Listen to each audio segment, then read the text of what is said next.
June 21, the 25th Tuesday of 2022.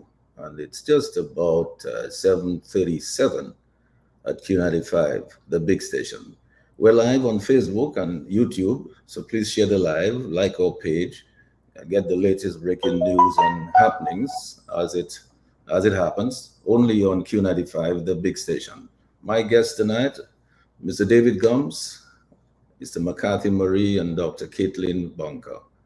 I will tell you a lot more about Dr. Bunker when I introduce her a bit later. McCathy Marie obviously is very well known by all and needs very little introduction. Of course, I will tell you about Mr. David Gumbs when I introduce him because he's likely to be the opening batsman in our innings here tonight. So we're looking forward to hearing him and Dr. Bunker as well.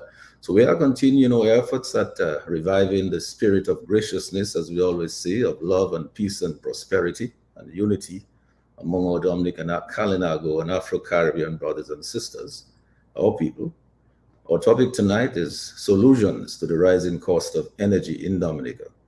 We want your views. Call us. We had planned to have a conversation on crime and social responsibility tonight, but I got a call sometime earlier today from Macmillan to do something tonight in light of the major issue of rising fuel and electricity rates, which are affecting everything and skyrocketing the cost of living and the cost of doing business. So I made this last minute change to accommodate this discussion tonight, which I believe is very timely. So big shout out to Matt Macmillan, wherever you are at this time. Hope you're having a good one and listening to us right now. So we'll have the conversation on crime next Tuesday night. But for tonight, here are some of the talking points that we can look at in this conversation.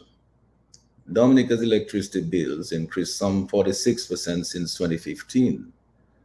So the question is, why is solar preferable to fossil fuels, to wind, wave, and geothermal technology, given the cost of fuel, of fossil fuel? So what role can geothermal energy play, and not only in producing and generating electricity, but producing byproducts like hydrogen for export? Can it play a role in doing that? Can hydrogen be produced in Dominica cost effectively? And if so, can it be produced in such large quantities as a derivative of geothermal energy? And can it become even more profitable than the geothermal energy itself? We look at those questions. Maybe Mark Marie will help us to decipher some of those. So how does the war in Ukraine impact us here in the Caribbean and in particular in Dominica? How is solar helping bring down electricity costs elsewhere in the region? So what about upfront costs? What are solar microgrids? How do they work? How can they help small economies, so small communities across Dominica? How good is the battery technology these days? A lot of people are wondering about the batteries. I mean, this is the big thing, the batteries, right? So what sort of cost savings can regular consumers expect? And how long will it take to realize those savings? Are these examples elsewhere? Are there examples elsewhere in the region that have had benefits from solar in terms of the cost of savings for consumers? So hopefully Mr. David Gumbs, Mr. McCathy Marie, and Dr. Kaithlyn Bunker will help us identify some specific issues, some concerns, some experiences, of course, situations, occurrences, and events, and of course, help us with some answers associated with these important questions. They will discuss, I'm sure, the good, the bad, the ugly, and even the dangerous aspects of all of this. No anger, no malice, no personal attacks, no vilification, no divisiveness, just bringing back civility, a caring society, and good governance. Recognizing the imperative for justice without delays and the resilience and sustainability of our Kalinago and Afro-Caribbean brothers and sisters. So the voices of the Dominican people, your voices at home and abroad, take priority on what you see as the solutions to fix these persistent issues, challenges, and concerns. So stay tuned to this space for another great debate, get the answers to your questions, and be part of the solution. Wherever you are in Dominica, in the region, and globally, join this conversation right now on the Global View on Q, and have your say as you do every Tuesday with me, Mr. G, only on Q95, the big station. So as usual, a huge shout out, hugs, much love and appreciation, and a big thank you to our healthcare providers and frontline workers doing their very best to to keep us safe from the deadly coronavirus and its new variants, and often working under very difficult conditions. Please follow the correct advice, guidelines, and protocols. Play it safe, stay alive. Happy to have you with us tonight. Welcome you warmly and embrace you wherever you are, in every nook and cranny, in every village and every community in Dominica, in the region, and globally. Thank you to our engineer Sherwin Norris, giving us on the air in crystal clear liquid stereo, and to Lambert Lambie Charles, who's on the console right now. How you doing, Lambie? At Q95, directing the traffic. Lambie will direct your calls to us a little later on. We make the people's voice a priority tonight. We will take your calls. We'll have 3 ad breaks, and then Lambie will give the numbers and he'll take your calls. So let's get started. I want to go first, as I said earlier, to Mr. David Gumbs to get the conversation going tonight as we pursue solutions to the rising cost of energy in Dominica.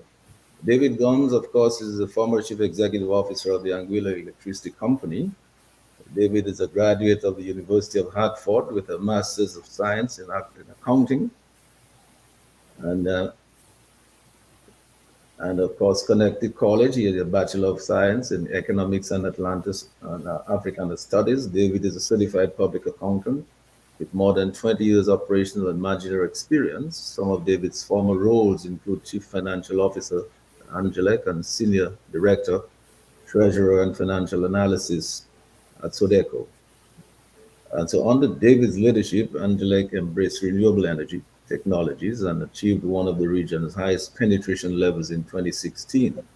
Successfully negotiated several solar PV waste, energy power and purchase agreements for the integration of alternative energy sources into Angelec's generation portfolio. David implemented an aggressive public relations and marketing strategy that strengthened the company's brand and customer satisfaction scores and improved, of course, the company's performance. He brought efficiencies and cost savings to the organizations by incorporating industry solutions such as advanced metering, grid automation, work order automation, and wide vehicle management into Angelic's operations. So recognizing the company's exposure to severe hurricanes, David launched the company's first aggressive undergrounding initiative in 2018. Most notably, David led the historic Hurricane Irma recovery efforts. Remember that? Restoring the grid to 100% in 100 days. Hurricane Irma devastated the island, destroying over 60% of its infrastructure. Under David's leadership and in the collaboration with colleagues throughout the region and various partners, including CARELEC, the UK government, and the government of Anguilla, the island's grid was restored in record time, earning much recognition. So there's a lot that we can say about David, but he's here with you in person tonight. And David, I want to thank you for being here with us. And I yield over to you now. You turn on your mic, so let's get the conversation going. Yeah, good evening, Sheridan. Good evening, everyone. I'm happy to be back on the program this evening. And like you said, it's a very timely subject matter. So I'm happy to be part of the conversation. With that said, I guess I should jump right in and let you know the reason why we are so passionate, and the reason why we're here this evening is to try and get the word out and get some solutions on the table. We, RMI, Rocky Mountain Institute, have been doing a lot of work in the region for the past 10 years or so, and we've been working with many countries throughout the region.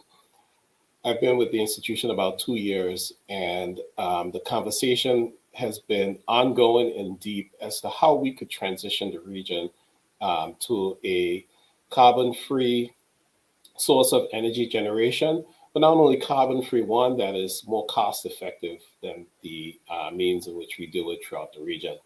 Now, with that said, naturally, in the Caribbean, we have an abundance of renewable energy sources, wind, solar, or the sun. And in Dominica's case, you even have hydro, which is a great advantage. And I know you teed up geothermal earlier, which is something that Dominica and a couple other islands in the region are trying to exploit. So we welcome the discussion around this. But for us, for the moment that we're in today, it's a moment that is creating much anxiety and creating much stress for the region. As bill payers, we are all feeling the shock of the current geopolitics, global geopolitics. And unfortunately, we're susceptible to that. We're susceptible to just about everything that happens in larger developed countries. In this case, the war in Ukraine, a Russia-Ukraine war, is causing much hardship for us globally, but for the region, even more so, because we are very, very dependent on fossil fuels. And Russia, as a primary source of one of the major sources of oil, which we depend on as being part of the global market, we feel the impact of any events that happen there, any shocks that happen there. And this current shock has caused us in the region to basically experience high gasoline prices. All right. And there's an argument that we should be switching from um, combustion engines using gasoline in our vehicles to electric vehicles. But we're going to save that discussion for another day.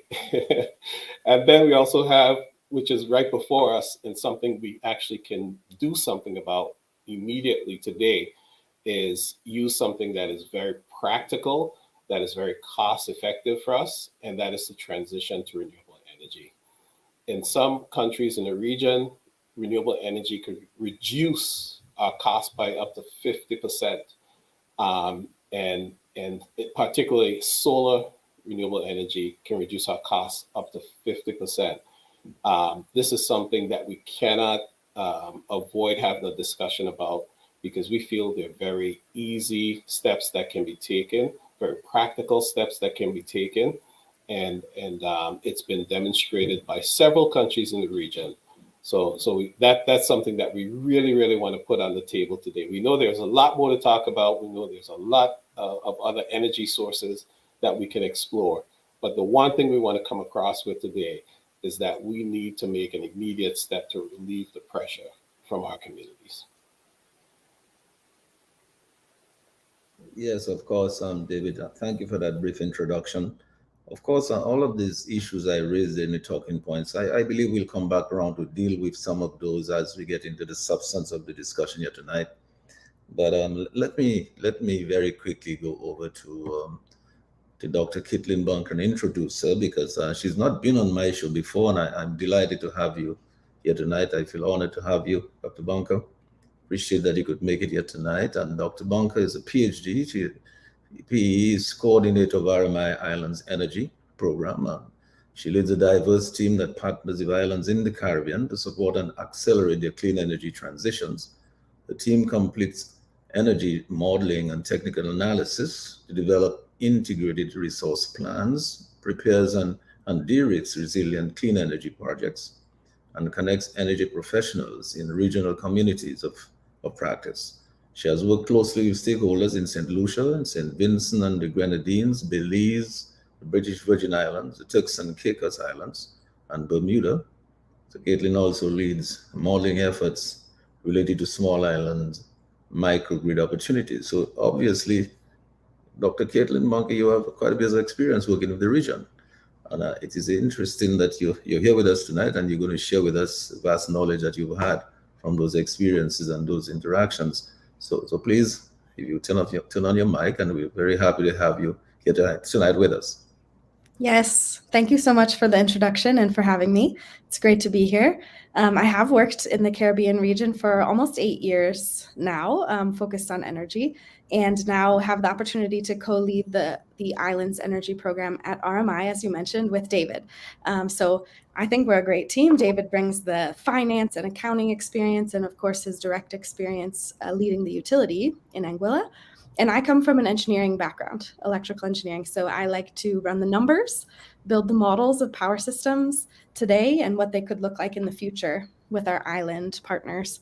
And so what I'll offer as a introduction or starting point here is what I've learned from working with many different islands in the region is that each island has its own priorities, right? Typically, lowering electricity costs is a top priority.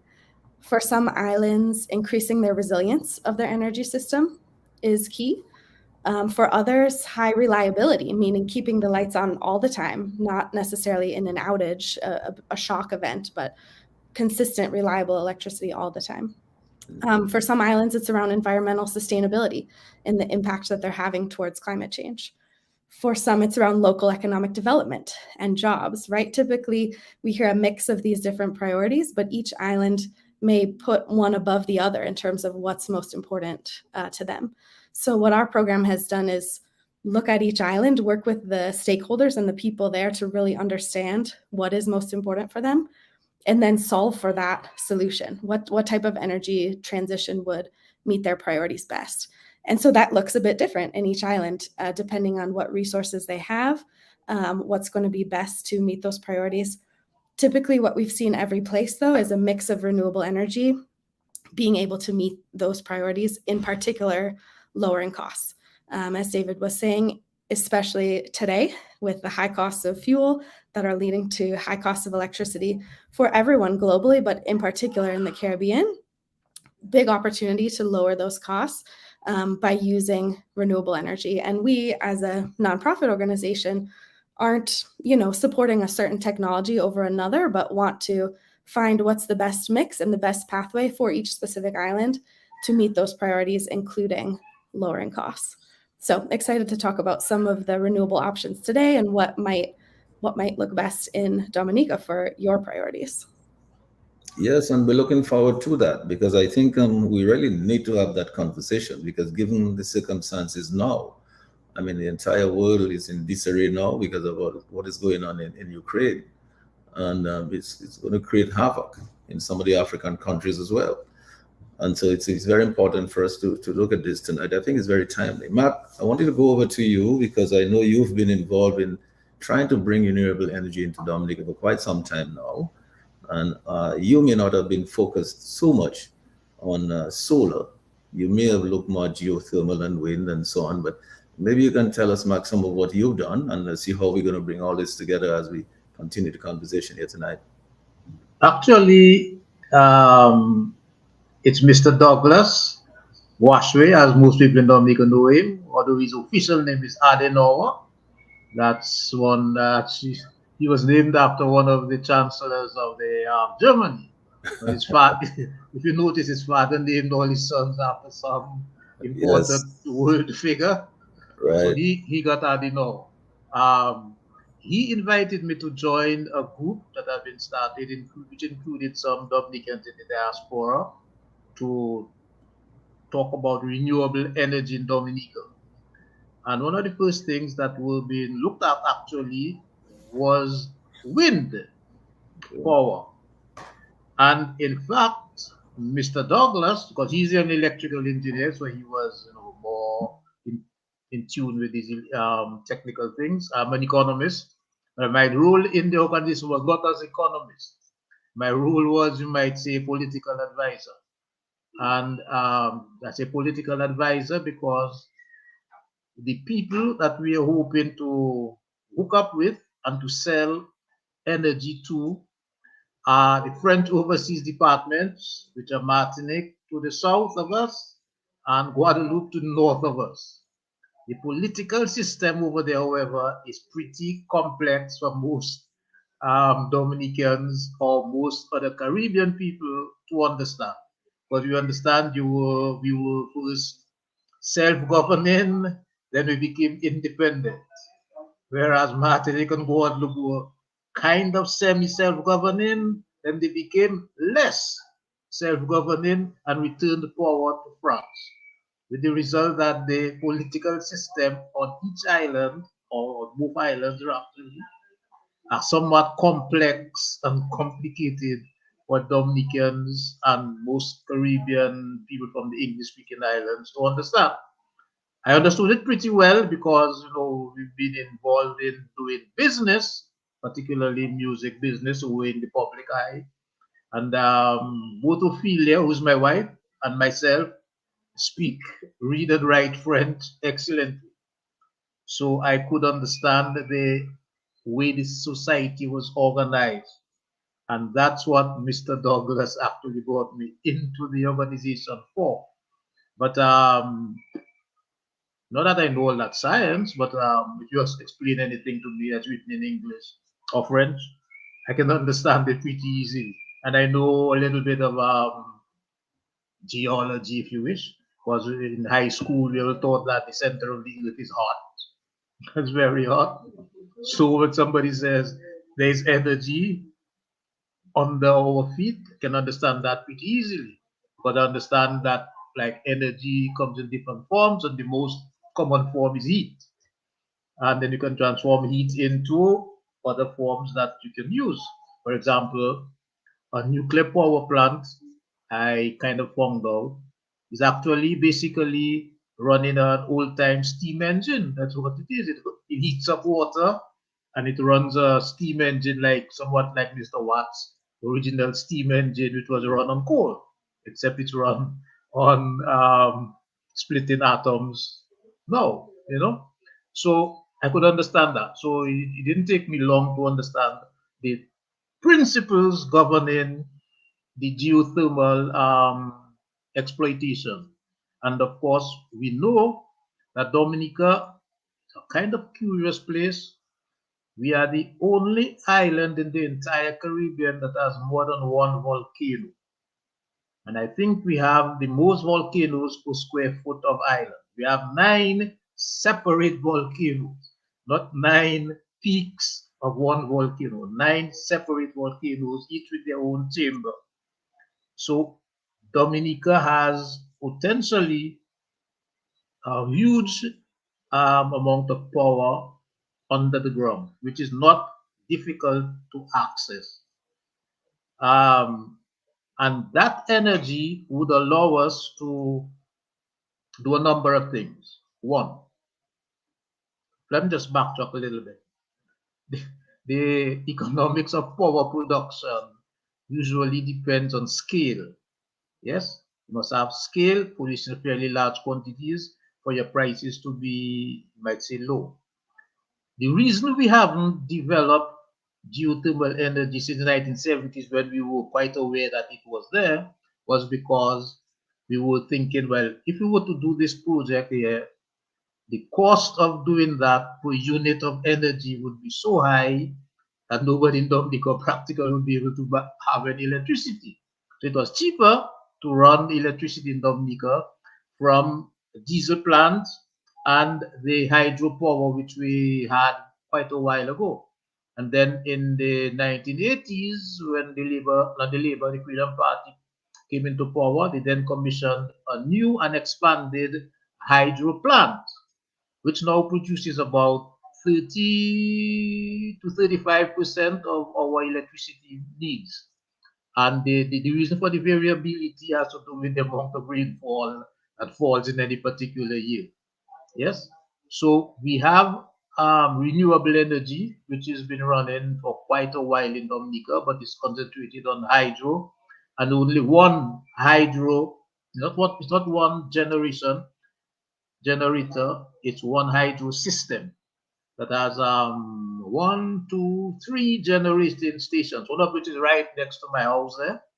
It was damaged during Hurricane Maria, and I've seen a contract, a tender go out for re-establishing it.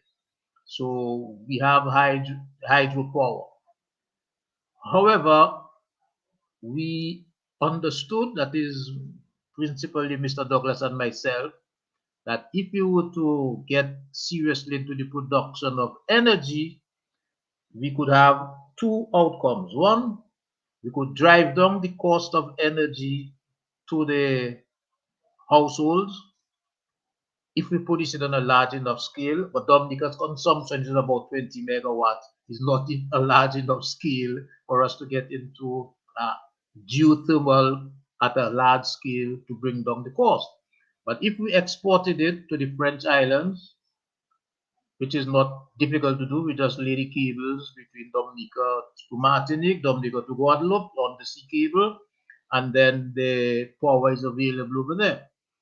So we worked diligently with the authorities in Martinique and Guadeloupe, we say the local authorities, by the way, to develop and discuss the question of how we could move forward to have the geothermal plant established in Dominica. And by the way, Guadeloupe is the only island in the Caribbean for now that actually has a geothermal plant running. There are some political moves around the geothermal plant in Guadeloupe, but that's for another discussion. So we visited the plant a number of times. We held discussions with the people.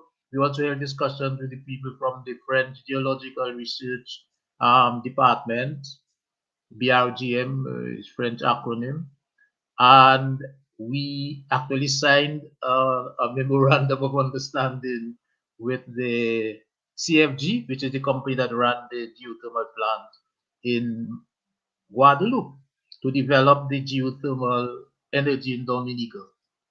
So the process was that has been carried out so far was always the process that we had discussed, and we knew where the funding was coming from.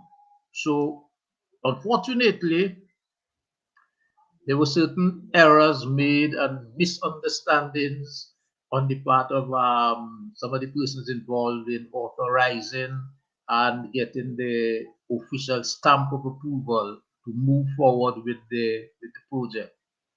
With the result that the French electricity company, Electricité de France, EDF, in 2011 announced that they were no longer interested in the project. That is to say, they were no longer interested in being part of the production facility of the geothermal energy.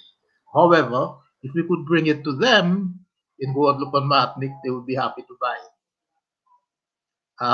Which of course put an entire different spin on the entire thing that had been commenced by the government to do the preliminary investigations as to whether the geothermal energy was suitable, because in St. Lucia they had made an error. They drilled holes into the ground only to find out that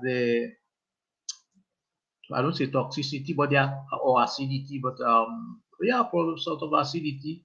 The context of the geothermal fluid was such that there was no known metal that would resist corrosion from it. Therefore, they couldn't go forward with it. They did drill holes at a place, La Soufrière, where geothermal energy seemed to be present. So up to now, St. Lucia hasn't really gone further forward with that. So Mark, I wanted to sort of let us fast forward a little bit.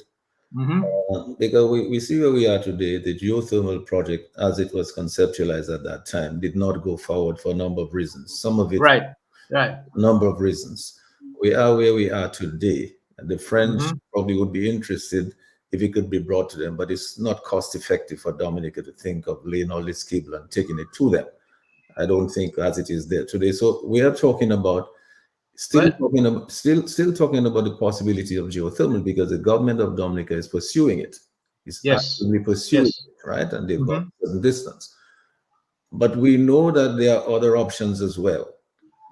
And I think we certainly will want to, and we'll come back to the geothermal, because we will want to continue exploring that, because at the level of the policy directorate, they're pursuing it.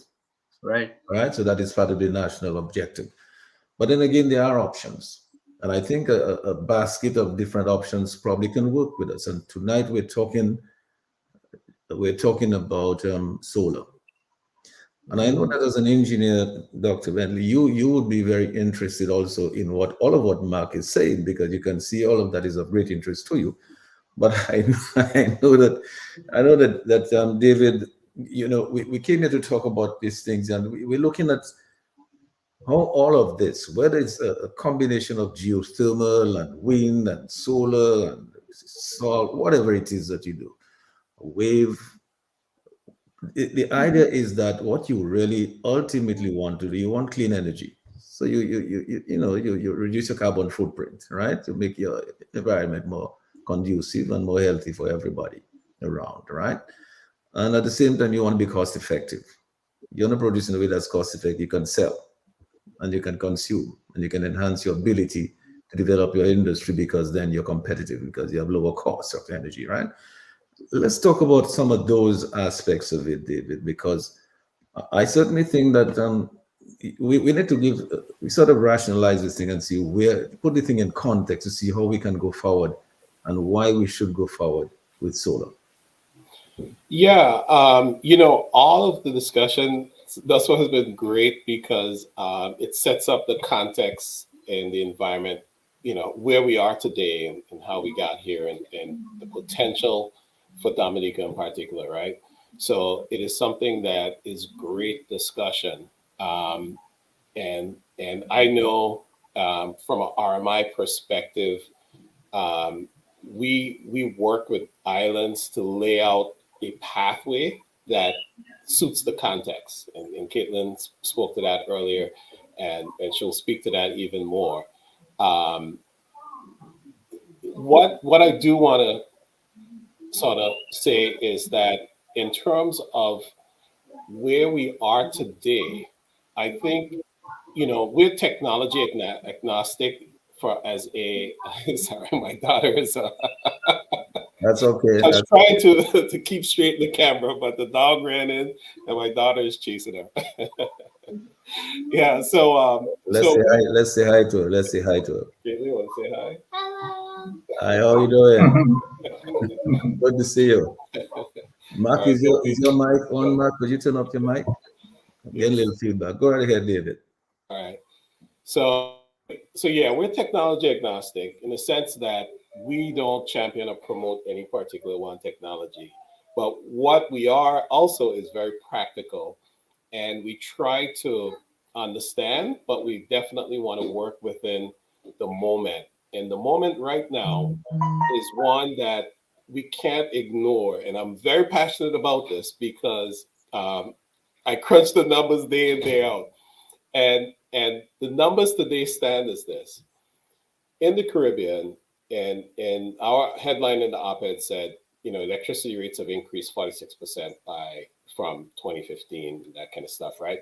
Well, that doesn't mean much for most people. What really means a lot is what they're paying on their bills today, right? And what we have found, all of our analyses and the work that we're doing and the projects that we're working on in the region, solar offers a unique opportunity, even so more now.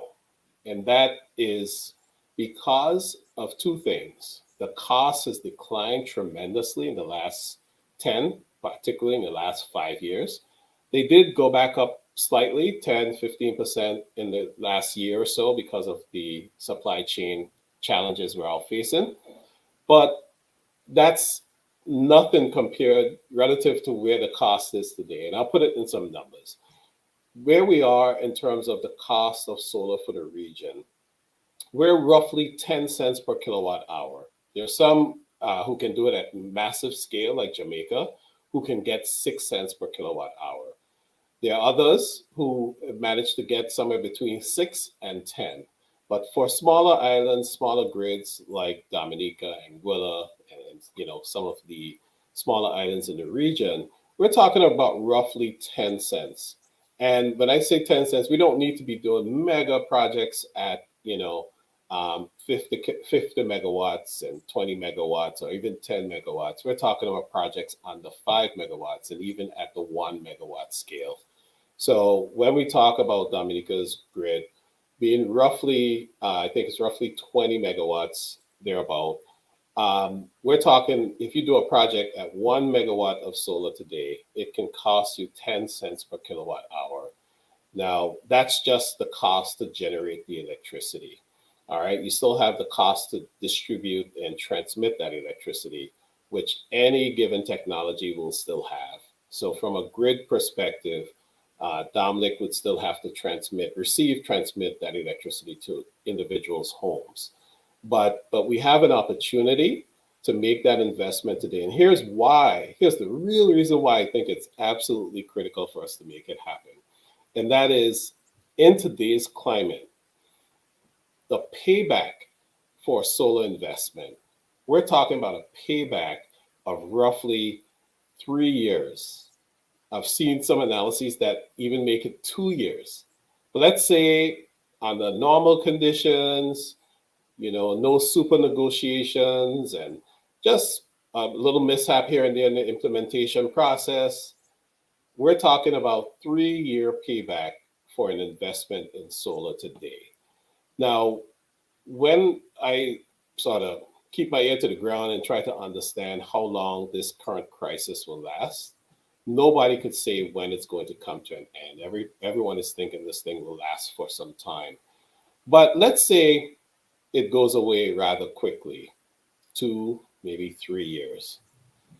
What we're talking about still, if we go back to 6 months ago and where solar prices were then, we're still talking about a payback that could be in the range of 5 years. So what that says to me is that this is a solution that we know is technically sound. It can work. We have a long way to go and a huge opportunity before us for us to make a decision today. And if the climate remains as it is today, hopefully it doesn't, because we know that that's creating a lot of hardship on all of us, we can make sure have that payback or avoid additional costs in electricity. 3 years from now, it will be paid off and basically given us everything that that solar farm produces will be essentially free. Okay, so that's why I think it's very critical, and that's why we're kind of pushing forward the discussion in our op-ed and pushing forward the discussion here because of that short time frame to have an absolute payback and essentially free electricity after that. Clearly, there seems to be a good rationale for it. I want to go over to you because you're on the technical side, doctor. And when we look at, well, I wouldn't, when I come back after, I'll talk to David again about the question of comparing the cost of solar and the payback period, solar versus fossil, right? Because it comes down to making an investment, making a choice and making an investment, right? A long-term investment. So we'll take a look at that and we'll compare it to see what really makes sense. I mean, not only the other benefits of having clean energy, but the actual cost benefits, that's what I'm looking at. And as you say, the payback period is critical. It's very, very important. So I want to go to you because tell us a little bit more about this, because on the technical side, you can see because we're already looking to make choices in the region. I think that is what you are exploring, David. We need to make some choices in the region. And you're thinking that the choice for solar is a better choice at this time and maybe in the long term, all right, for a number of reasons. And you'll give us all of the reasons why you think it's a better choice. But we want to convince the people who are listening so they will understand what we're talking about in real, in practical terms, very pragmatic way. The ordinary person who is using electricity at their home and paying electricity bill at the end of the month, that's their concern. They're paying an electricity bill at the end of the month. They want to know how is it going to be in their best interest for us to go that way in Dominica. So let's talk about that a little bit. All right, was that Dr. Bunker or myself? Yes, I was asking Dr. Bunker to come in and see if she can help us with some of that. I'll come back to you a little bit later after I talk to Mark. Absolutely. Happy to. So David mentioned a bit just the fact that solar PV is a proven technology. It's been used around the world, and that has contributed to a lot of the cost declines. So there's a starting point there, right? We're not testing anything or doing a laboratory, seeing what might work. We know solar energy works. We see it around the world. And it can be deployed in many different ways. That's another benefit of it is the modularity or flexibility. So you can do a large solar array. Maybe you've seen those or seen photos of those. You can do solar on your roof, a much smaller installation. All of the, and in between, right? And all of these different ways of using solar contribute to a lower cost electricity system overall because of that payback period that David's mentioning and the overall low cost of generating electricity from solar PV. One thing I'll mention on the technical side, a question that we often hear and grapple with in our work is, where are we going to put all this solar? Is there space to deploy those resources? And what we found, we've been somewhat surprised in our analysis when we've done a geospatial analysis of different islands. So looking at all of the space available, First of all, we find that there's more space than we might think that's out there. But of course, there are important other uses for land, in particular agriculture and tourism. Could be others as well. And so it's not as easy as saying, let's do a map and just cover all of the open space with solar. Of course, that's not necessarily the way to go. But we have been surprised at how much space is available and some solutions for more integrated solar PV as well. One being with the built environment. So I mentioned solar on rooftops. That's common. We see that a lot. You can imagine a solar parking canopy. Those have been deployed around the world as well. In fact, we just visited the one in the Bahamas at the National Stadium. Solar raised up so that cars can park underneath, provides shade, parking area, also just a place to be in the shade, get out of the sun, and use that space that was a parking area to deploy solar as well. So integrating solar in the built environment is one way we've seen it done. And then with agriculture as well. Deploying solar in a way that allows crops that need shade to grow underneath the panels, or that allows space for grazing animals to eat the grass in between the panels, saves on costs. You don't have to cut the grass. You can use the animals for that and use the space in between. So we're seeing in the Caribbean, operating, implemented today, examples of integrating this proven technology of solar PV with other pieces of life, right? With agriculture, with where we live and park and work. And that is part of what's leading to these lower costs and this opportunity to really see a decrease in energy costs.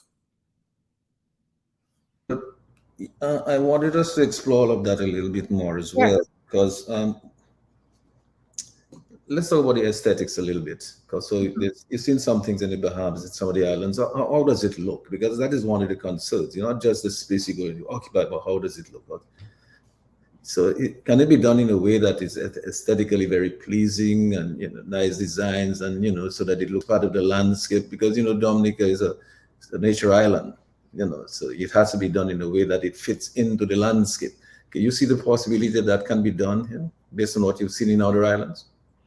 I can. I will say I am biased because I look at a solar array and find it beautiful myself, but I know that's not true for everyone, and that's okay. And absolutely understand for some islands, the natural landscape is the draw for people who come to visit. But yes, I've started to see, and I think we'll see even more ways that solar PV is designed to fit in with the landscape or fit in with the built environment, or be hidden essentially from view, so that it's not something that people need to look at all the time, but is sited strategically so that it's getting great sun and using that resource, but isn't right out in everybody's face. I think a good example here is the island of Bermuda, which is known for very iconic white rooftops. It's a big part of their design and just the look and feel of the whole island. And as they have started to deploy solar PV on those rooftops, they've been able to do it in a way that still fits with that local design, the local flavor, and how they want their buildings to look. They still have those white rooftops. Some of them just have solar PV integrated into them. Mark, I don't know how much you've done in terms of comparisons, in terms of cost comparisons between the solar and because you heard some of the numbers that David and Dr. Bentley talking about here. I don't know what you've done in terms of comparing that to geothermal. What is your sense there on that? Well, I'm not doubting his figures, except that, as Kaithlyn said there, we have to take the environment in which you're going to put these solar panels into account. And as you know, as I just said, Dominica has 9 volcanoes, which means we have more than 9 mountains in Dominica. We also have, I think, probably the highest rainfall in the world, which means we have a lot of cloud cover. And I would see solar as a good thing, and that would be, pretty much a year-round possibility, mostly on the west coast of Dominica, where there is a lot less rainfall, a lot less cloud cover. But then the question comes up about, well, where exactly would you put the solar panels? Because the way Dominica is shaped, there isn't much distance between the seashore and the mountain. it's relatively narrow, especially Right. on the west coast. So, which is where I would say, in terms before we go to, if you say geothermal for local consumption, I would have thought we would have gone towards expanding our hydro capacity. For the same reason that you might say solar is a little bit difficult, the fact that we have these mountains and streams and rivers that are flowing all to the sea, we could simply dam them when necessary and provide electricity from hydro. There, we have some experience in running that. For example, on the east coast of Dominica, there is one river comes to mind where it could be done, the White River, which could probably supply all of the Ulysses down to Laplin with electricity. Yeah, which would cut out the excessive cost we have to produce electricity in Roseau and transported by wire all the way across the mountains to Dalis and Laplin, and there's nobody in between really. So, and when you get to the east coast, it's very sparsely populated, so that the cost of producing electricity for these people is sky high.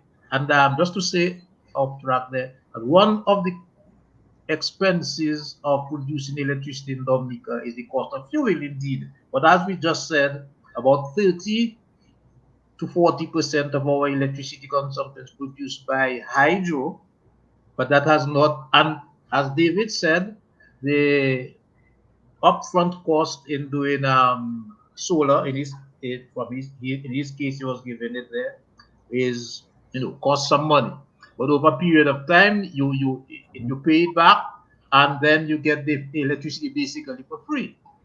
So in our case, we took a substantial loan in the 1990s or thereabout to to rebuild and expand the hydro plant. We've since paid back the loan, so essentially we're getting as close to free electricity as possible from our hydro station, except for maintenance and like repair and so on when hurricane comes and smashes things down and so on. So we have that experience, and I think if I think somebody mentioned microgrids. Were to think of ourselves as having microgrids instead of having one large grid. Although you could link them up at certain places where necessary for, if you have a failure here, then you just pull it up on another generating station. But if we worked in that way to utilize our natural advantage, which is the fact that we have lots of water running down hills and mountains, we could have a substantial amount of electricity produced cheaply by using a hydropower without going to geothermal, because if you're doing geothermal just for local consumption, the cost is sky high, which is why the geothermal must be thought of in terms of export. Either you export the electricity itself directly through a cable, or now that the code has been broken, and we are going to build nuclear reactors all over the world that will be essentially working like the sun, using hydrogen as the fuel for fusion, nuclear fusion rather than nuclear fission, which is what we have been doing in nuclear power now, using uranium and so on, which leaves behind radioactive waste. And the expectation is that the world is going to switch over a period of time to almost complete nuclear power using fusion, using what do you call it, hydrogen. Now, right now, most of the hydrogen that's used is used from methane, which is CH4, yeah, which is carbon and hydrogen. That is not a very good way to produce hydrogen, because you then have carbon that is going to be released into the atmosphere, that's going to warm up the earth, etc. So you need to produce the hydrogen, which is the fuel, in a different way. And there is known a different way long time how to get hydrogen using a different method, is to use water. But you need electricity to split the hydrogen from the oxygen so that you have the hydrogen by itself to use as a fuel. But you cannot, it doesn't make sense to use a diesel generator, for example, to split the hydrogen from the oxygen so that you have hydrogen to use as a fuel. So the best solution is to use a renewable source. And the geothermal is a very good renewable source for the reason that it has about 95% availability. Yeah, like it doesn't break down very often. And the techniques and technologies for doing geothermal have been progressive. If we might say generation 1.0, we're up to now fourth generation technology to produce geothermal power, which is different. Yeah, it uses a bit of a different technology. But the important thing is, but because Dominica needs a number of things. One is low electricity bills, and secondly, we need to export something to earn money to buy stuff from abroad. Right now, we are relying on tourism to a certain extent, or relied on tourism because it stopped for a couple of years there. And before that, we relied on unprofitable agricultural exports. Yes, so we need to have something to export.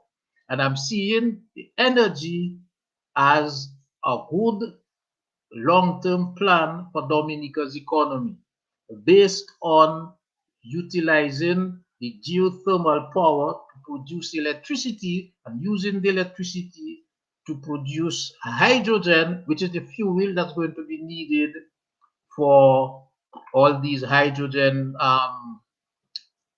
nuclear power plants that will be built. In fact, the first one is being built in France right now, and they hope to have it operational like 2030 or so. And the expectation is that after that, when they've got all the kinks in the engineering worked out, that it will spread like wildfire across the earth, because the hydrogen plant, the fusion plant, essentially will be an artificial sun we will be creating on earth here will not produce radioactive waste, at least not to the same extent. It will be very little, and the radioactive waste will decay in a relatively short period of time, even so far as there is some of that. So, Mark, that means we're going to have to produce cars that operate on hydrogen, right? Yes, I think if for us, hydrogen and the geothermal thing are important for two reasons. One, for driving down our cost of electricity, and two, very important, we must eat something. And we must drive a car, etc., etc. We don't make cars in Dominica, so we have to import them. So we have to have foreign exchange to be able to import them. So if we only get foreign exchange if we export something to somebody abroad. And I think energy is a thing that will always be in demand. It always has been in demand. And the reason that the Saudi Arabians and in a sense the Russians are holding the world to ransom is because they control such a large portion of the energy that the world still uses. But my expectation is that over a period of time, say by 2050 or thereabouts, that at least half of the energy in the world will be produced by nuclear fusion using hydrogen as the basic fuel. All right. So David, we've come full circle here now in the first round of discussions, right? And we've seen where it seems to me there's room in the inn for different approaches to this and using different resources, whatever you have in the islands. We're talking different islands. I mean, not all the islands have these mountains, not all the islands have the geothermal energy, they don't all have, So obviously solar is an option. As Mark was saying, our West Coast lends itself to solar. Maybe the East Coast, not so much. Maybe the East Coast might lend itself to wind, Mark, for example. Yes, yeah. Right? That's Atlantic side. You have a lot more wind there. Yeah. The West Coast might lend itself to solar. And yes, you can have geothermal, but I get a sense that the geothermal can And have hydro. You mustn't forget the hydro. We no. have a hydro potential which we Yes, haven't exploited yet. yes, that's correct. I mean, we have some experience in hydro as well. I mean, so that's good. But David, let's come back to solar because we want to really explore solar and you know the benefits of going solar and why we really should look seriously at solar. Let's talk about that a little bit more. Yeah, this is great discussion because all of the points that McCarthy spoke to earlier actually they're all solid, valid points. This is not a solar or nothing type of conversation. This is a like all of the above conversation, and we like to approach things like at the portfolio level, where we say, okay, here are the combination of things and pathways that can be taken. So doesn't have to be one or the other, or it can be both. And and what matters though is we have a limited amount of resources to invest, right? And we all are after the same goal, which is to come off of the carbon, fossil fuel, diesel train, and we have to get off because it's just too expensive for us to continue down that road. So we all are in agreement there. I think where we are right now today is to say here is an opportunity before us that has a very rapid payback period. And the investment we make today can reduce our cost in 2 to 3 years. What happens after that is all the savings that we have or that we'll receive from making that investment, we can apply that to other forms of sources of energy. And we have, in the context of geothermal and even hydro, we have what would be considered more base load energy. All right. So if we say, I know Dominica has a high percentage of hydro, but let's just assume we're working with a 0 to 100 system just for easy math. If we say here is where we are today, and we have just a small percentage today, we need to make a rapid transition to get 100% of our system off of diesel onto solar or renewable energies of some sort. We can make a big investment today, which will have rapid payback in solar, and still make the investment in geothermal that gives us the long-term stability that we need in the energy system. So geothermal could be the base load, it could be the export, it could even be a source of transportation, fuel and transportation, right?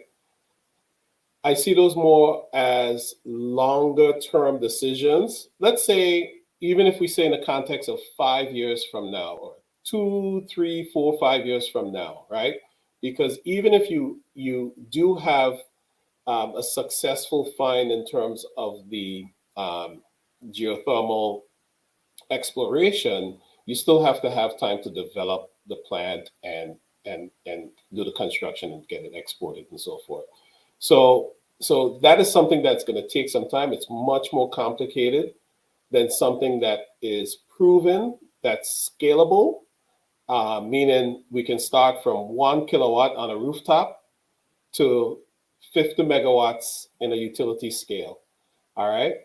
In terms of the land resource, we know that's a little trickier for Dominica with the mountains and shadows and different things like that, and availability of flat land.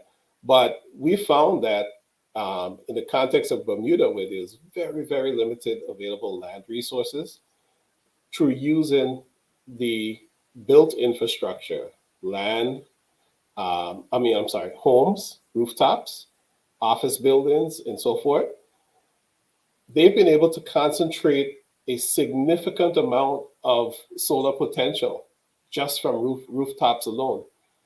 And by doing it in an aggregated way, in terms of let's not do one rooftop at a time, you can reduce the cost by 50% and make it very competitive and get to that 10 cents per kilowatt hour that I was talking about earlier that we can get throughout the region, right? And you can combine that with some land utility scale initiatives that will get you to 2 megawatts or 3 megawatts or even 4 megawatts, which is being done or explored in St. Lucia, Grenada, and some of the other places. I know they're a little larger in size, but there is potential. And let's say that only gets us to 50% of where we need to be. That's still a big step in the right direction, and we still have a significant amount of capacity left for geothermal, wind, or even hydro that we can then utilize that as base load, which allows you to grow more solar in the future, because now you have a system that has the sort of the base load production at a constant level throughout the year. And whatever excess you have, by the way, you get to export and bring in more revenues to the island. So you can export some of the solar, you can export none, you can export all the geothermal. There's so many opportunities here. So it makes it for a very exciting discussion because it's all about solutions, and all of them will bring cost savings, and all of them will improve the livelihood of everyone in Dominica. Let's talk about some numbers. Dr. Ben, Dr. You can jump in anytime, and Mark, you can jump in anytime. Let's just crunch some numbers and let's get a conversation going for real.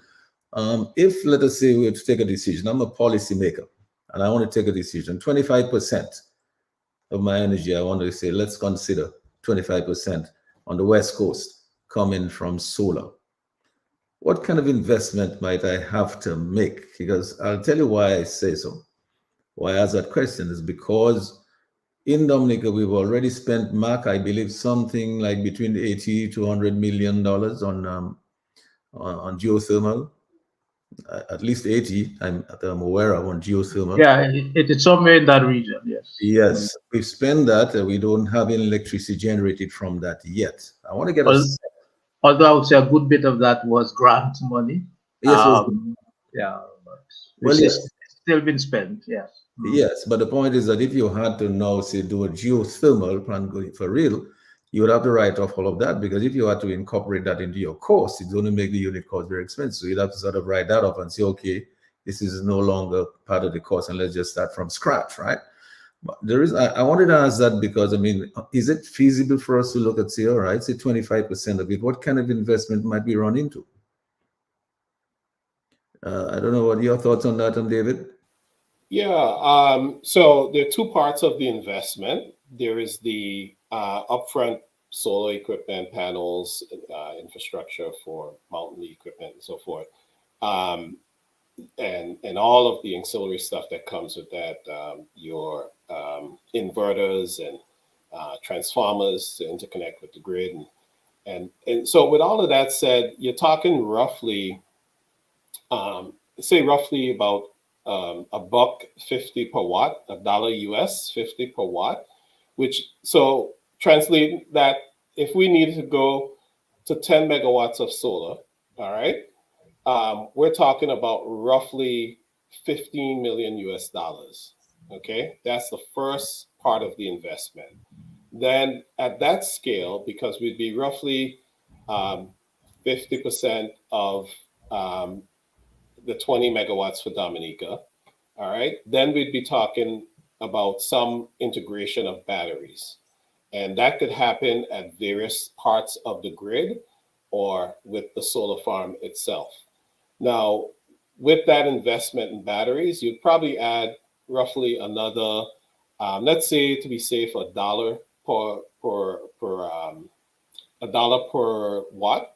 So we're going to add like another, say, $10 million to that roughly. Okay, so let's say it's going to be about $25 million for that investment. That's what we're talking about. I think that gets us to somewhere around 10, maybe 12 cents with the batteries per kilowatt hour. which is still a significant savings below the cost today.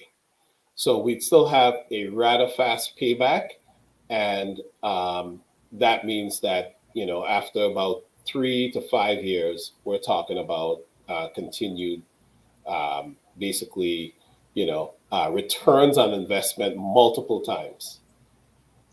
Yeah, well, Dr. Dr. Bonker, I want to come to you now because I think it is important for us to look at these things a little bit more closely now, because we come into the real nitty-gritty. I mean, we're doing this for a purpose. At some point in time, the region has to take some decisions. And we as a country have to take some decisions. Right here in Dominica, we have options. And certainly from the numbers that David is crunching here, it looks like that's an option to consider. And as I said, if we juxtapose that against what I've said we've spent already, maybe grant funds and so on, some of it may be grant fund, but that's a lot of money that's been spent already. We still have not generated, we're not generating electricity from that, right? No energy has come from that yet, right? It's probably there, ready to go, but nothing has come out yet. So your thoughts on some of that? Absolutely. I think you're right. It's time to make a decision. As we've been discussing, though, that decision doesn't have to be pick one technology and only pursue that and leave the others behind. There's certainly room for a mix, and what we've seen is a mix of resources providing the most benefit in terms of reducing costs, what we're focusing on today, but in terms of other priorities too, like resilience. If an island is relying on one source for electricity, that's not very resilient, right? If there's, hopefully not, but another large hurricane, another global economic shock like the pandemic, anything that causes a big shock to the system, and an island's relying fully on diesel. We know Dominica doesn't. There's quite a bit of hydro as well. But if there's an issue with fuel supply, that's a big issue. If you are relying 100% on solar power, there could be issues with that, with the sun being available, or issues with that system. So having a mix of different resources can increase the overall resilience of the system, as well as bringing down costs, the focus of our discussion tonight. And so what David is outlining in terms of the cost matches with the technical analysis we've done as well for various islands, where we look at, again, the mix of resources, not one versus the other, but what are some mixes that could be pursued. And when we've looked at other islands with geothermal potential, we see solar pairing well with geothermal, just as one example. Other resources pair well together too, but geothermal being able to provide that more consistent base load, solar supporting during the day, supporting the peak needs for electricity tend to happen during the day when solar is available. Bringing in battery storage too can lend to flexibility between them. They can work really well together. As you mentioned, geothermal takes a lot of time. Even if everything goes well, hopefully it does in any project that's pursued, it just takes time. Solar can be deployed much more quickly, and so there's no reason to wait. As David has outlined, there's an opportunity right now today to make a decision to pursue some solar projects, start seeing benefit from those right away, see their very soon payback period, and in doing that, not prevent other technologies from being used in the future, not stop you from continuing to pursue geothermal or hydro or wind or anything else in the mix. It's, solar's proven, the cost is low right now. It's a great opportunity now to be part of an overall transition with a mix of resources that's going to meet local priorities.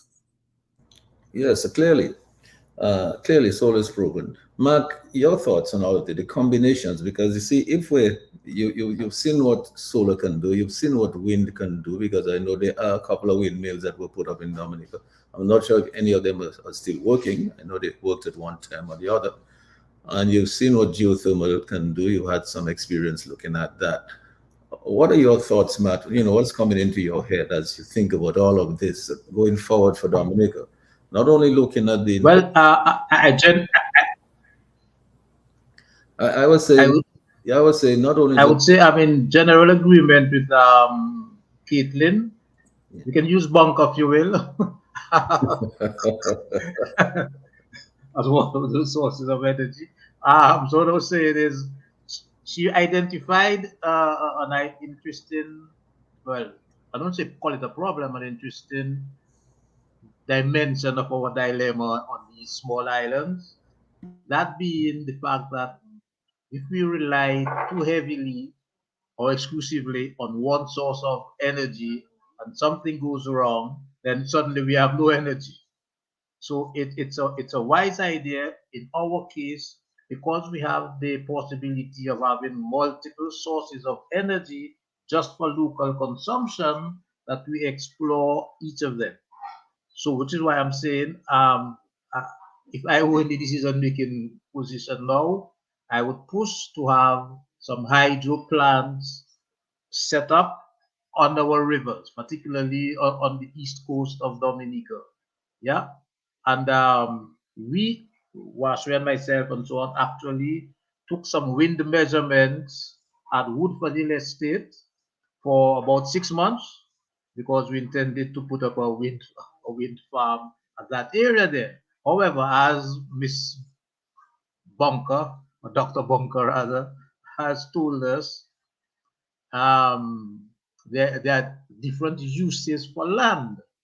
And the place we were hoping to put up these windmills has now been allocated to building an airport. So at that location, any case, that's out of the question to put up windmills there now. So there are other places, of course, we can put windmills. One of the interesting places we could put windmills actually would be relatively high up on some of the mountain slopes because the wind there is more constant and of greater velocity. So we could explore different places where we could put up have wind as one of the sources of energy.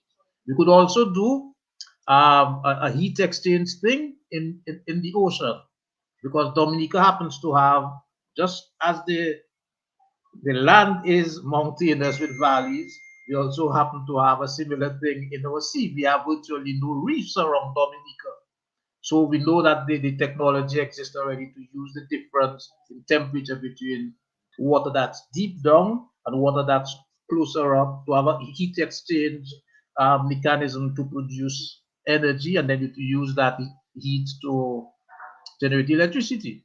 So we have a lot of possibilities that we should explore indeed, yes, for local consumption. But I think as part of our overall economic development strategy, we should seriously consider getting into the geothermal in a large scale. And that's what I'm saying, we already have the studies done, the test drillings done at the major site that has been identified for now. Although that site has been identified on the basis of the old technology where you drill a hole down and you get the steam itself to come up and spin the turbine. But there are other technologies that don't require you to have the same geological structure for you to get the geothermal power. Yeah, which well, no point talking about what they are, but there are other ways that you can get geothermal power without having the same original technique that was used in Italy in 1904. So there are ways and means of doing that practically everywhere in Dominica. I want to come back to you, David, because you see, we want to explore. You see, what we need to do is, if we're going to appeal, and if people are listening, I hope some of our policymakers are listening, for some possibly investors are listening, and I know the people of Domlec are listening. Domlec is the sole electricity company here, as you know. The government of Dominica recently bought the controlling shares in Domlec. Emera used to have it through the Barbados Telecom, Barbados Electricity Corporation, but Emera has not sold out their shares to the government of Dominica. I'm not sure so at this point whether it's a great decision or not. I mean, from a point of view of an investment, a financial, whatever the considerations, I'm not sure. I'm not sure how is that going to turn out. I know that the private sector usually is better equipped to handle those kind of things than the public sector. I find that the private sector is more concerned about the bottom line. But at the same time, there is something called the people's interests, the consumers, right? And I'm sure somebody's looking at that. Somebody else is looking at the investment possibilities. Because you spend money, you want to have investments that could yield, as Mark is saying, you need to go to the bigger picture. If you look at geothermal, and what can you produce to export, right? Beyond what you're consuming. Obviously, that is where you want to go because you know the foreign earnings is what you need, right? To keep your economy going. But David, if we look at these three components or four components, it's obvious to me and to anybody who's listening and watching what's going on in the world that solar is very popular. It's proven, it's happening now, and people are making use of it, and you have the numbers, you have the costs. What else can you add to the conversation to make it clear that we ought to consider solar as at least one component of the mix that we're talking about in going into renewables? Let's get the arguments out there why we should do it, and we talk about the batteries a little bit more because you Yeah. see, yeah, you see this battery technology is very important because even those cars are they're making these electric cars now, and you have to refuel what every 3 hours now, but they need to make a battery that you can drive from Canada to New York in 8 hours and refuel maybe not just once. Let's talk. Yeah, yeah. And it's a good point, and it. Let me back up a little bit. And from the time you mentioned Dominic and Dominica as a whole, I always reflect on 2017, which was a rough year for us all in the utility business, particularly us in the Eastern Caribbean. When we got hit with Irma, we were devastated. And Dominic was the first utility to send down a crew to help us out in Anguilla. And we were so grateful. We were so excited. We had, everybody was so excited. They were going out to see the Dominic crews, climbing the poles and just helping us because we were so, our morale was down the drain. So it was a great uplift for us. And no sooner than, I think, less than 10 days later, Hurricane Maria came through.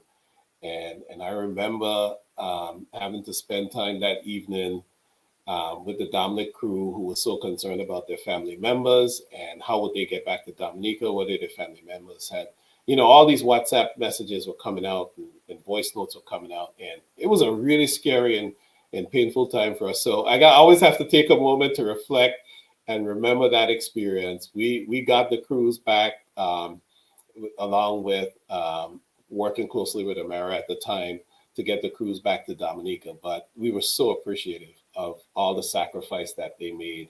And, as it turned out, leaving their families at home at risk during Hurricane Maria. So thank you, Dominica. Thank you, Dominic.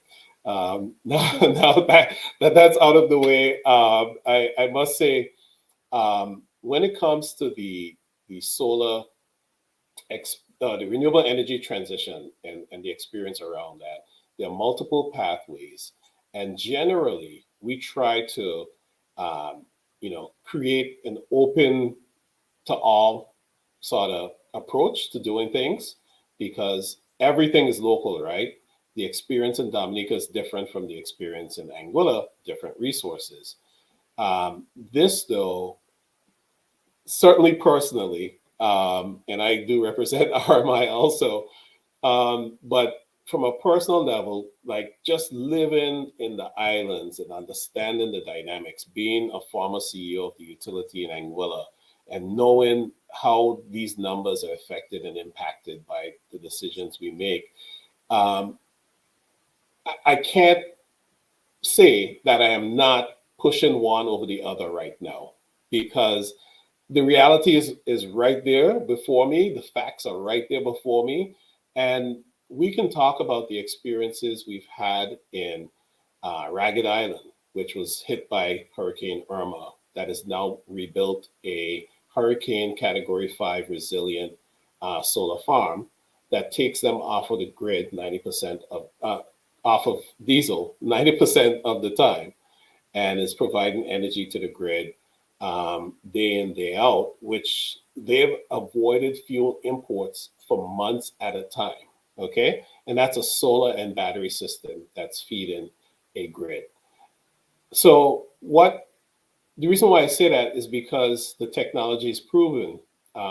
Just across from St. Martin, across from Angola, is Stacia. They've advanced to 50%, and they're going towards a 90% target. They're considering wind and solar, but they're making the investments in solar because they know that one, the studies and the level of investment and technical expertise is a lot less, and it's a proven technology, and it's working today for them combined with batteries, and they can shut off their systems for sometimes a full day, daylight during the day, and run on diesel at night. So like this is working Montserrat. They're up to 45, 50% at peak. And they're also using battery and solar technology. St. Kitts is going 35 megawatts of solar. I think about 35 or 40 megawatts of battery. They just broke ground on that system. So we are moving in that direction because that's a very practical, workable. It's not as technologically challenging as it were back in 2015. Anglic, we did a 1 megawatt solar farm without batteries in 2015 on a 15 megawatt grid. So with that said, we know that we can make some upfront investments without battery that can survive without any challenges to the grid. At a certain level, but it's 10%, and it depends on the grid. There's some grid studies and analyses that has to happen and where it's located on the grid. 20%, you can go as far as maybe 20% on some grids and have little or no impact. After that, you start getting into, we need to integrate some battery storage to mitigate the challenges that the grid may face. You may need to do it before that. But either way, the solutions are very practical, very easy. And just like in solar, the cost of battery storage has decreased tremendously. And that's because of what you spoke to a little bit earlier.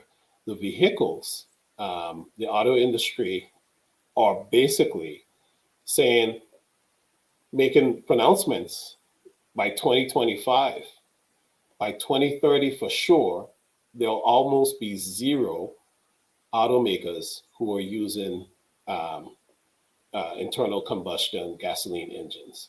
Okay, so everyone will be transitioning. That provides the scale and has provided the scale necessary to drive down cost in battery storage.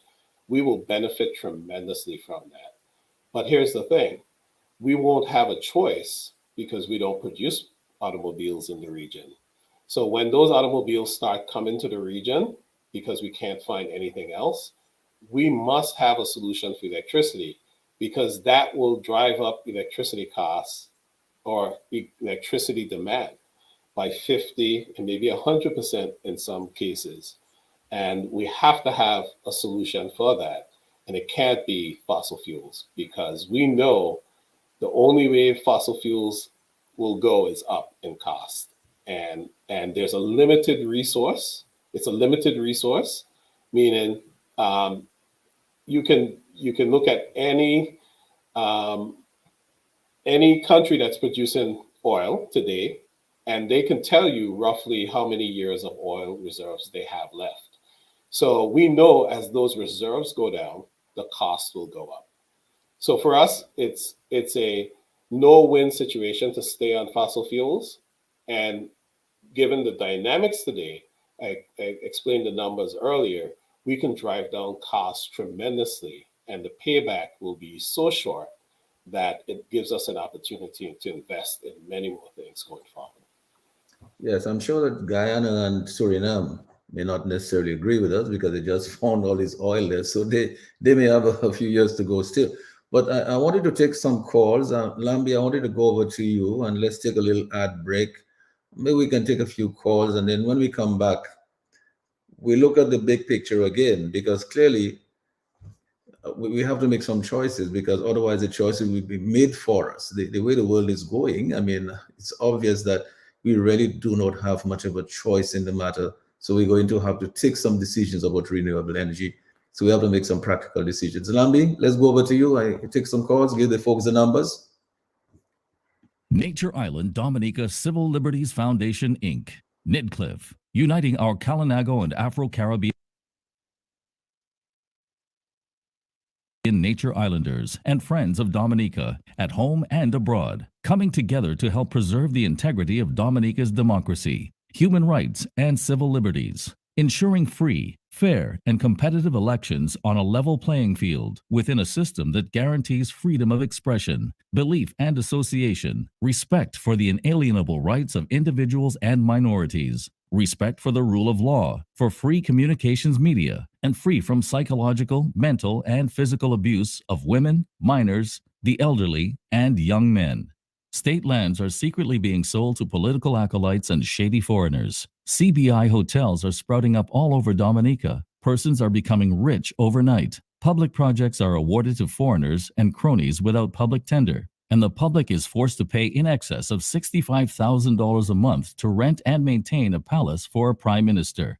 In spite of this obscene display of wealth, seemingly generated by illegal means, Dominicans still live under tarpaulins and are deprived of a basic stimulus package in a debilitating pandemic. Monies donated by the World Health Organization to alleviate suffering seem to be diverted and squandered. Political allegiance is now a requirement for public assistance, while those who exercise their freedom of speech are victimized and ostracized.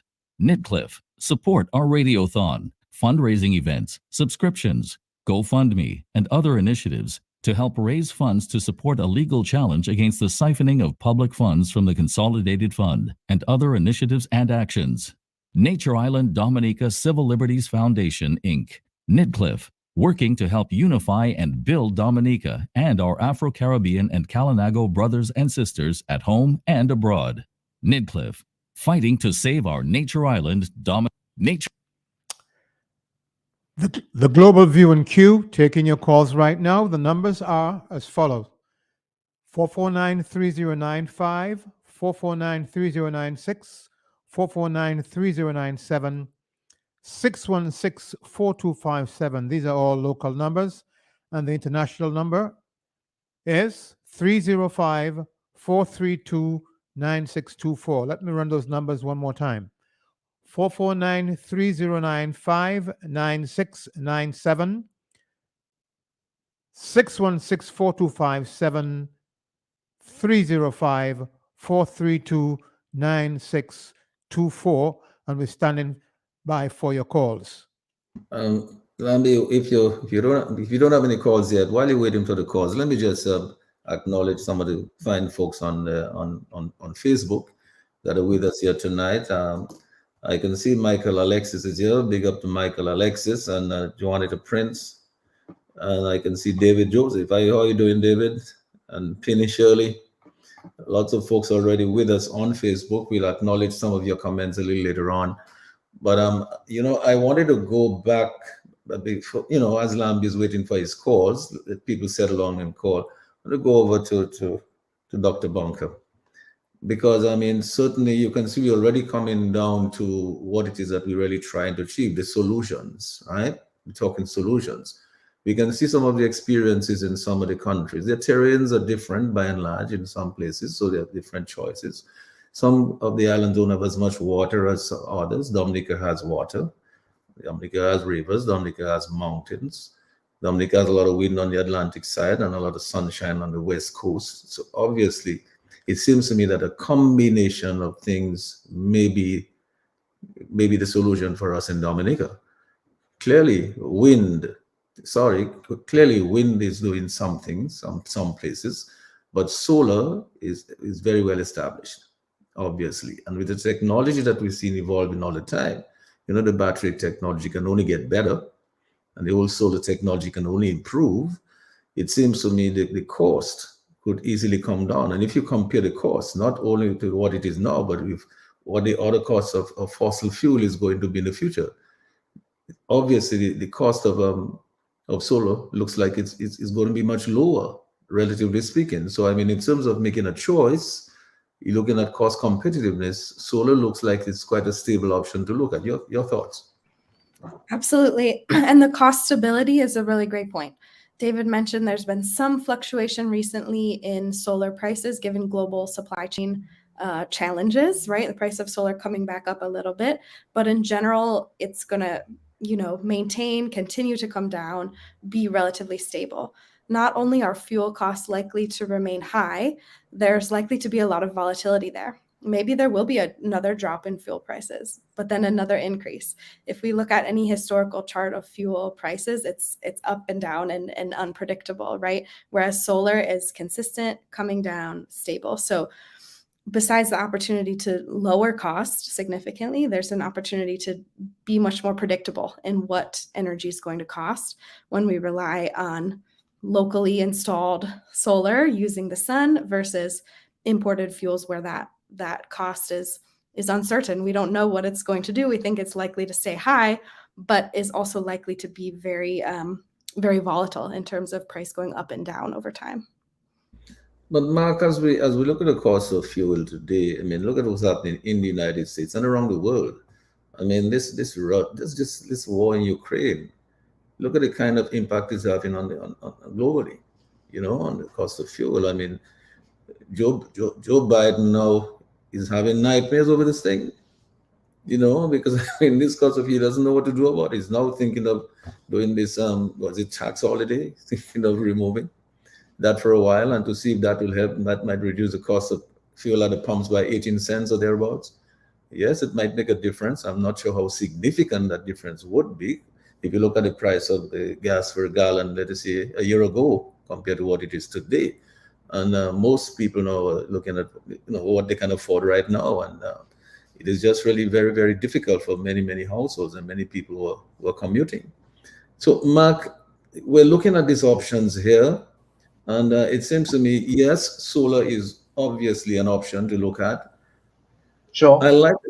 I like the fact, Mark, that you're looking beyond just the generation of a production of electricity from geothermal, but you're looking at generating something beyond there, where the geothermal energy itself that is produced can be used to create another product, which could become a bigger product that the world wants, if it can be produced effectively, hydrogen. Yes, if it can be, yes. Well, that's the whole point about the large scale geothermal project. Was the expectation when the project that is now, if you like, ongoing, when it started, it was expected to produce eventually 120 megawatts. But that's a small portion of what the whole of Dominica could produce. So, and if we can have the energy, correct, to make a somewhat simplistic analogy, in Saudi Arabia, before they discovered, so to speak, oil, people were basically just riding around on camels. Now, pretty much everybody in Saudi Arabia rides around in a Mercedes Benz because they have energy, and they have sufficient energy to control and determine the price of energy worldwide. Yes, and part of the reason why the price of gasoline and so on is so high is because Saudi Arabia refuses to, if you like, take a stand against Russia by pumping more oil to bring the price down. So they, if you like, in a sense, secretly supporting Russia in their action in the war. Because when the price of oil stays up, and the Saudi Arabians, who are the largest producers of oil, especially sweet oil, do not pump more oil, then the Russians, their oil prices go up. And even if they're selling, you might say, slightly less to Europe, because some European countries are trying to reduce their consumption of Russian oil. The fact that the price has gone up means they gobble up a lot of money. Yeah, so the whole question of energy, and this is the second time we're having this kind of economic situation where we have what the term was coined in the 70s, a stagflation, where we have significant inflation while the economy is not growing and unemployment is relatively high, and wages in particular are not rising, but the price of everything else is rising. First time that happened in the 1970s, and it was again when about oil, energy. That's when the Arabs deployed what they call the oil weapon and reduced the supply of oil considerably so that the prices shot through the roof. And then that's when we had the first discussion about we must reduce the amount of energy that we use, especially in the United States. Everybody was told to buy a smaller car, etc. And people did buy smaller cars, in the whole expectation of saving on energy. And eventually, of course, Saudi Arabia came back on and they started pumping oil, and the Americans convinced them that they ought to, and they agreed, and the price of oil came very low. And I remember when we were doing our expansion of the geothermal, not the geothermal, the hydro plant, there was a discussion in Dominica as to whether we should actually do the hydro plant because the price of diesel was so cheap.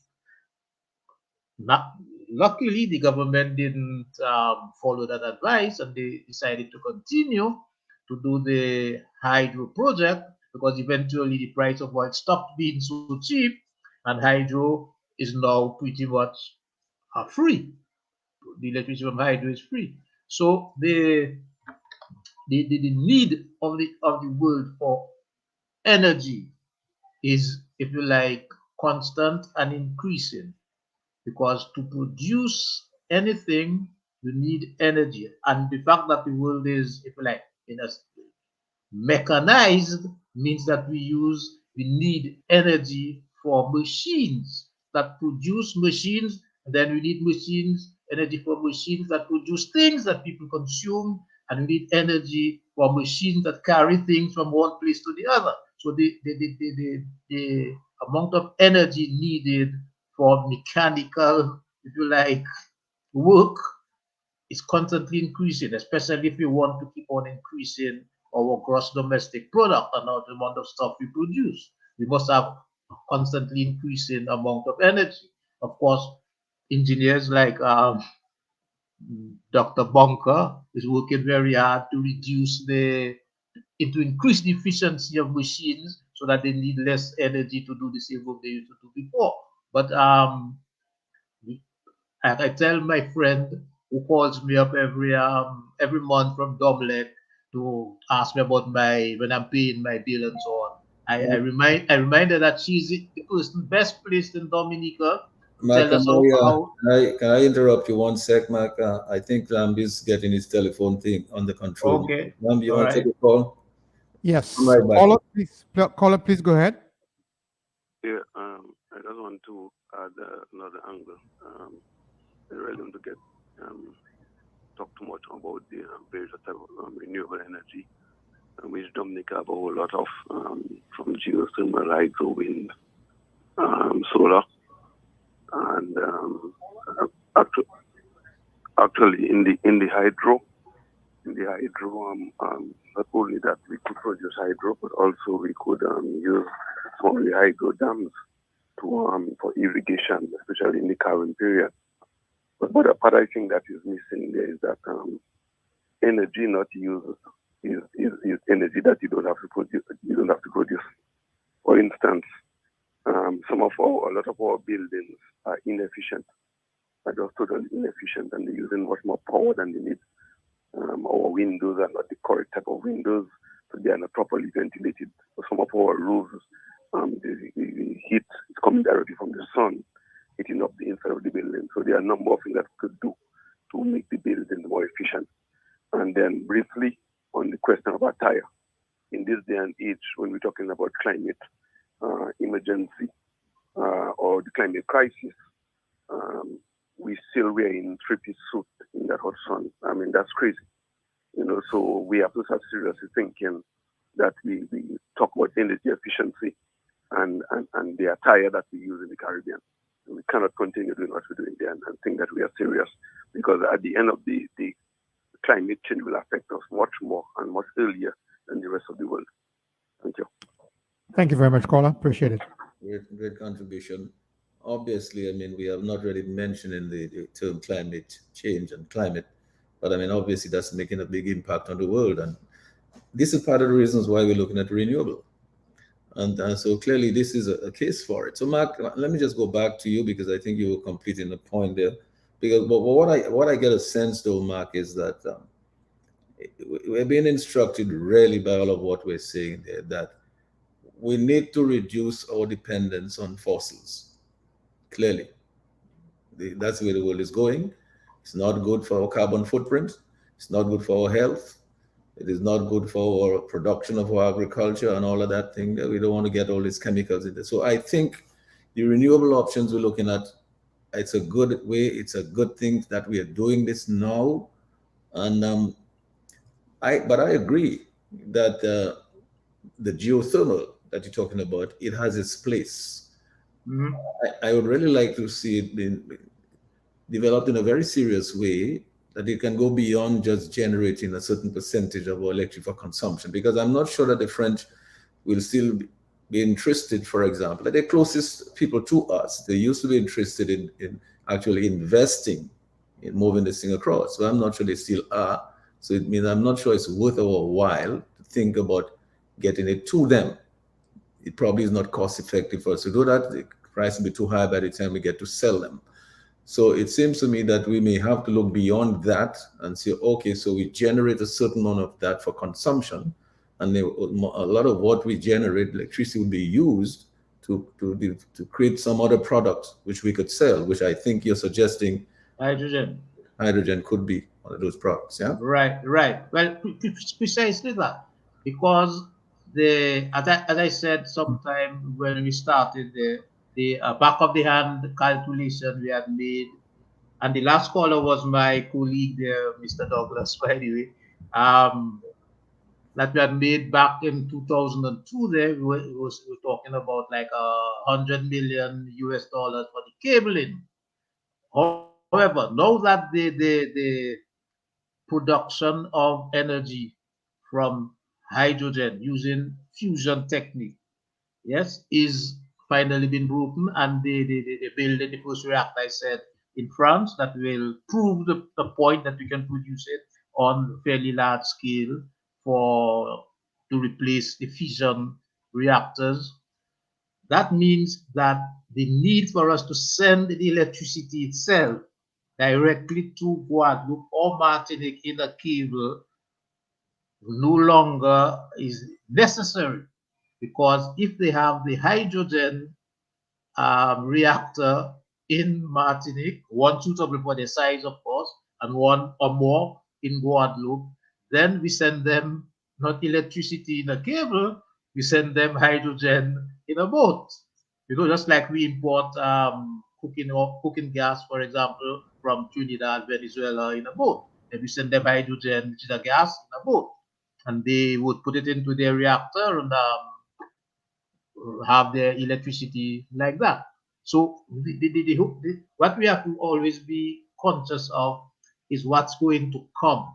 We mustn't be stuck with what has happened before, because the fact that both at MIT and Oxford, more or less simultaneously, they cracked the code to allow one unit of energy to create diffusion to produce 3 or more units of energy output. Because the producing energy from hydrogen, I think that's been known a very long time ago. But it was a question of energy in and energy out. Yes, because we know hydrogen bomb, makes a pretty loud noise and destroys lots of things. So that's known that you can actually get energy out of hydrogen long time. The question was to do it in a controlled way and to make sure that the energy you're using to create diffusion is not more than the energy you're getting out. And now that they've, we might say, in the lab, cracked the code, so we know how to do it, so that you put one energy unit of energy in and you get 2 or 3 or 4, whatever, out, then that makes fusion energy on a large scale feasible. And that's, from all what I've been reading, seems to be the way our energies will be supplied from, say, starting 2040 going into 2050. It's not like immediate, but that's where it will be in the future, because our estimation for the cost of the cabling would mean that we'll have to send electricity through this cable for quite a number of years before we recover the cost of the cabling. So it would not probably be worthwhile to send the electricity itself directly to Martinique or Guadeloupe as electricity. When there's an alternative, which they probably will set up in Martinique and Guadeloupe to have small hydrogen fueled power plants, nuclear power plants. So we're going to send them the fuel for the nuclear plants. So David, let's come back to you now. Because time has a way of just running by. So it's now already almost 9:30. I know Dr. Bonka it's no problem for her because she has a lot of daylight still with her. But neck of the woods, it's getting by. So, but obviously your interest, your primary interest I know that you're interested in renewable. I think you can appreciate all the arguments that we're making. David, let me just go take a call from Lambi before I come back to you. Lambi, take a call, Lambi. Yes, the caller on the overseas line. It's your turn to go ahead with your call.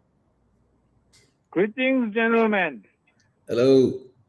Do you guys really expect the one-man rogue regime to take up any of the things that you guys are saying? Don't you guys have realized that these guys are running the island as gamblers and drug dealers? That's it, caller. Thanks a lot. Your contribution. Appreciate.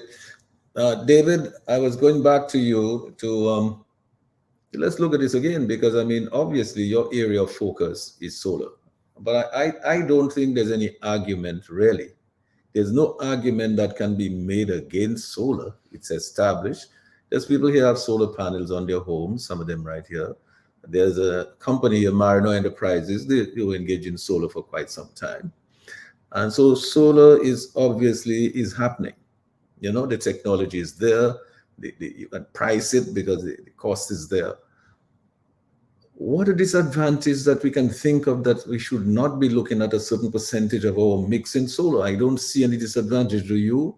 And what are the real major advantages you want to recommend to some small island developing states? Don't put all your eggs in one basket, obviously, because of all the external shocks that we sometimes subject to, and the natural disasters and all, and climatology and all of that.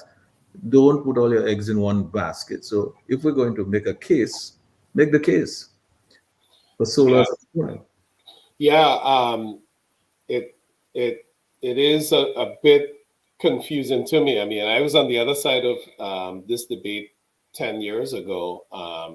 Not that I was discouraging solar, but there weren't as many advantages that you could lock into right away, right? But in the last 10 years, so much has happened, and the biggest thing is the decreases in cost. But there's been such advancements in efficiency of solar. There's been such advancements in battery technology that helps it to be, easily integrated into any grid across the world. As I mentioned, many islands in the Caribbean region are actually making big strides and transitioning most of their production to solar today. I know it's still, it's a little, sometimes it seems out of reach to us because of the upfront investment that needs to happen. Not because the investment is so big, it's because we're already invested in a system that's based on diesel fossil fuel. We already have the gensets that we've invested in. Those are 30-year assets. We already have the market mechanisms and transportation systems for fuel delivery, and we have relationships and contracts that exist already. But with all that said, if we were talking about a transition that had even little benefits, we could say, okay, well, maybe there's some reason for hesitation. But right now, and even 6 months ago, the dynamics of fuel today is almost double what it was a year ago. Okay, so the argument is there, and I think everybody's convinced because we're all paying those prices both in our electricity bills and at the pump. Okay, so we can see that evidence for ourselves. Where we are not quite convinced is whether or not we should come up with roughly the $25 million to make that 50% transition happen. Okay, and then it's how are we going to come up with that $25 million? All right. So those are the types of things that we spend a lot of energy and time trying to solve. Those are the types of problems we really go after at RMI. And we work with Caribbean Islands, not only in terms of the technical aspects of a transition, and like Kaithlyn described, the planning aspects and developing the transition plans and saying what resources we should go after optimally. But we also look at opportunities for sort of financing these systems. Okay, so one of the new programs that we've launched in the region is called Climate Finance Access Network, and it's CFAN for short. And essentially, it's designed, and we're launching the Caribbean, the Caribbean cohort, I believe, this summer. And basically, what that's designed to do is to bring resources to the region. We're going to be basically hiring persons in the region to go after climate finance and bring those resources to the region. So we know that's a challenge. We're going to try and help sort of bring a solution to the table. There are many other programs that we have ongoing in terms of capacity building. We have a program called the Energy Transition Academy, and we're launching our full-fledged Caribbean. We did a pilot in the Caribbean starting in January that just ended, and we're now launching the full program that will be basically developing people and capacity, human capacity around the energy transition. And we're hoping to have at least 40 people that we'll be working closely with, training and developing to help bring the human resource that's needed to make the transition happen.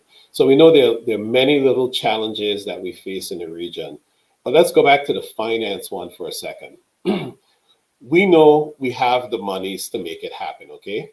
Because we spend easily, by far, the equivalent in any 1 year on purchasing fuel.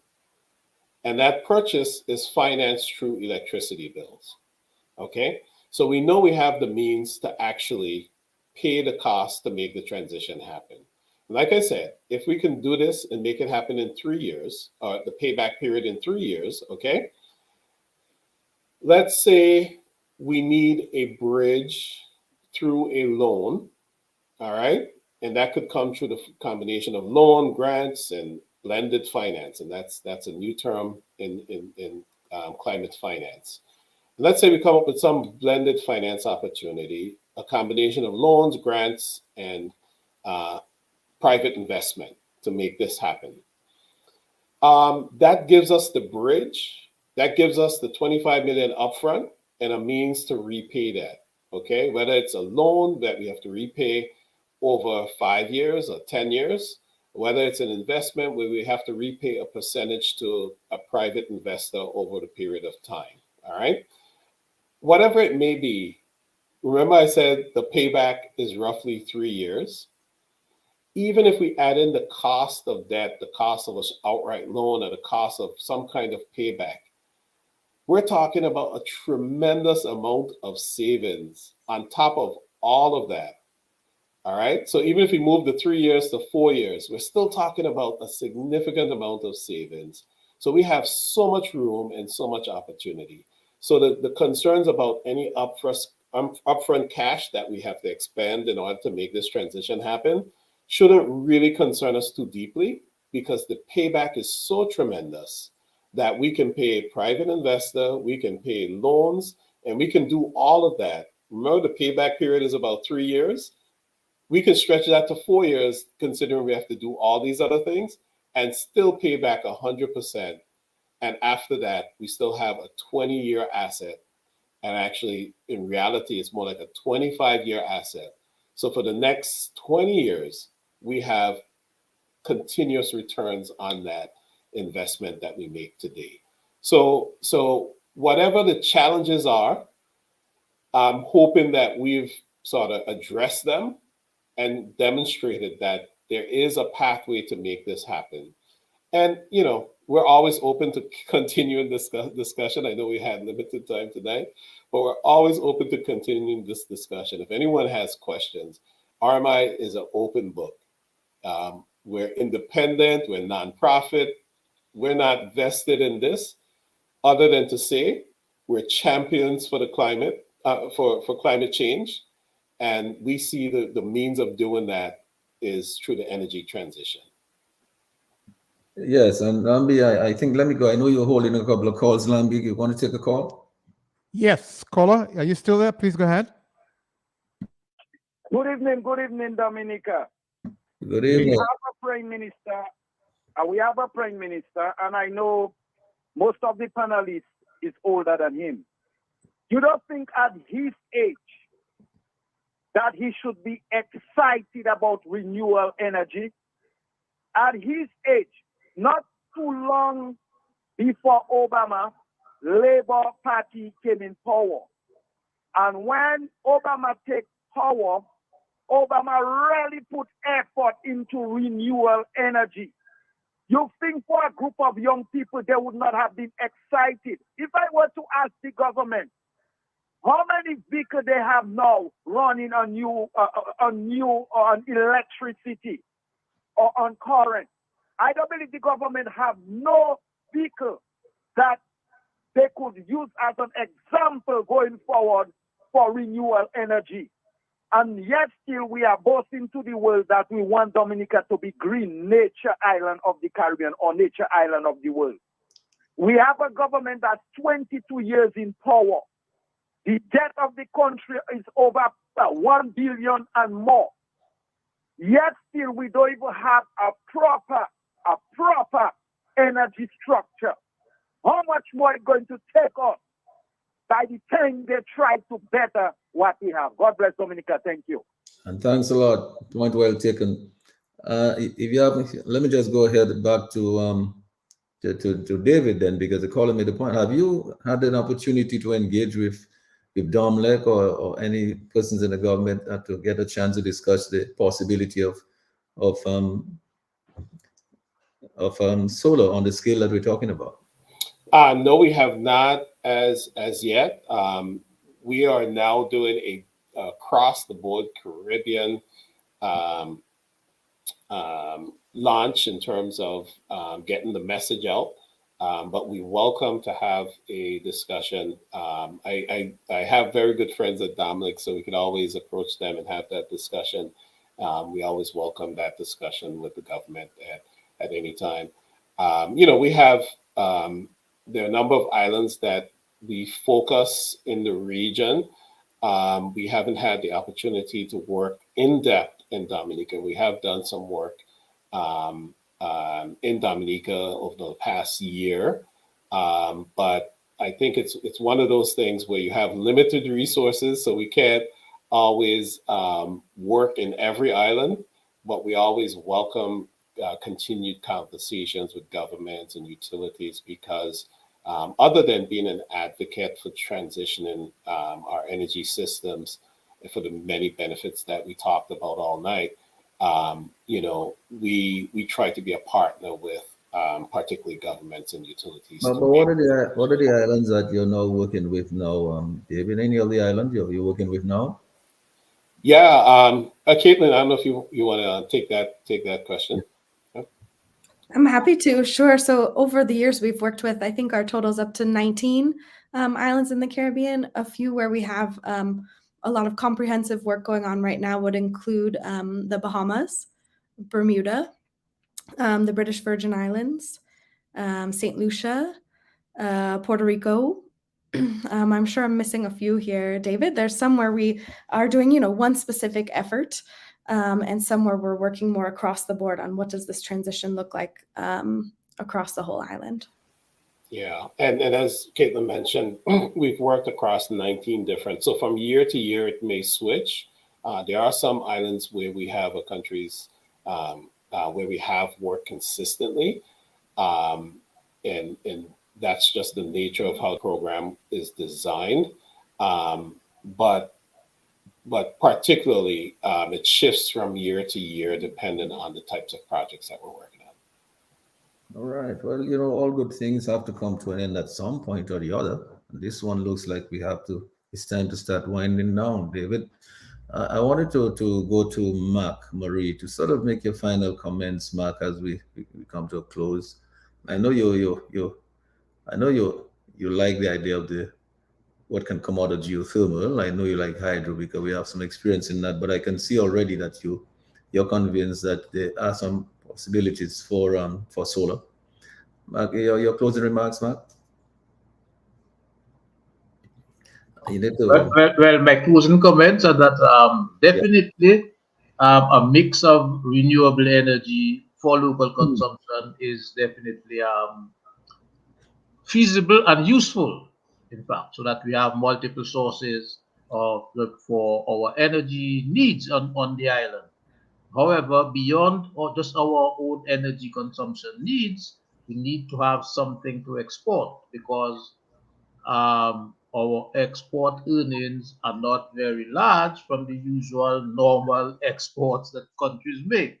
We know that we have a bit of a fairly large foreign income from an unorthodox means of selling services, which is citizenship. Um, but we need to export something more durable and sustainable. And I think we should not limit ourselves to the short term. We should think in terms of long term because the world is expected to be here for a couple billion years more. So we should plan for the future. And from all appearances, the future of energy, especially energy in the form of electricity, is going to be nuclear fusion. And we have an opportunity to participate in that new frontier. Yes, if we have our geothermal energy, which we have a lot of in Dominica, that's in a sense too large for us to use, but we must think in terms of using it so that we can participate in the new frontier of energy, which is nuclear fusion for the powering of machines and other uses that domestic uses and so on.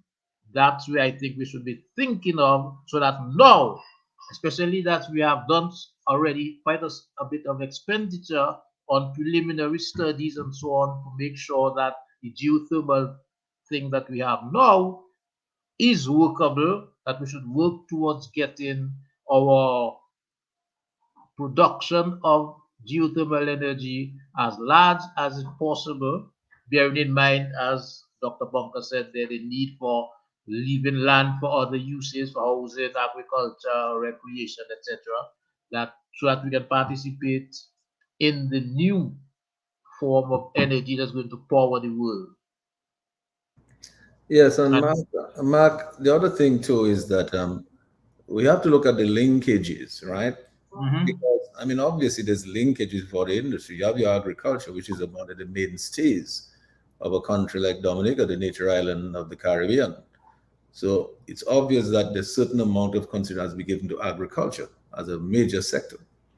And the choices that you make in the energy that you're going to use obviously could impact your agriculture. As the caller said, it is not just a matter of the hydro, using the hydro, but also he spoke about the dams.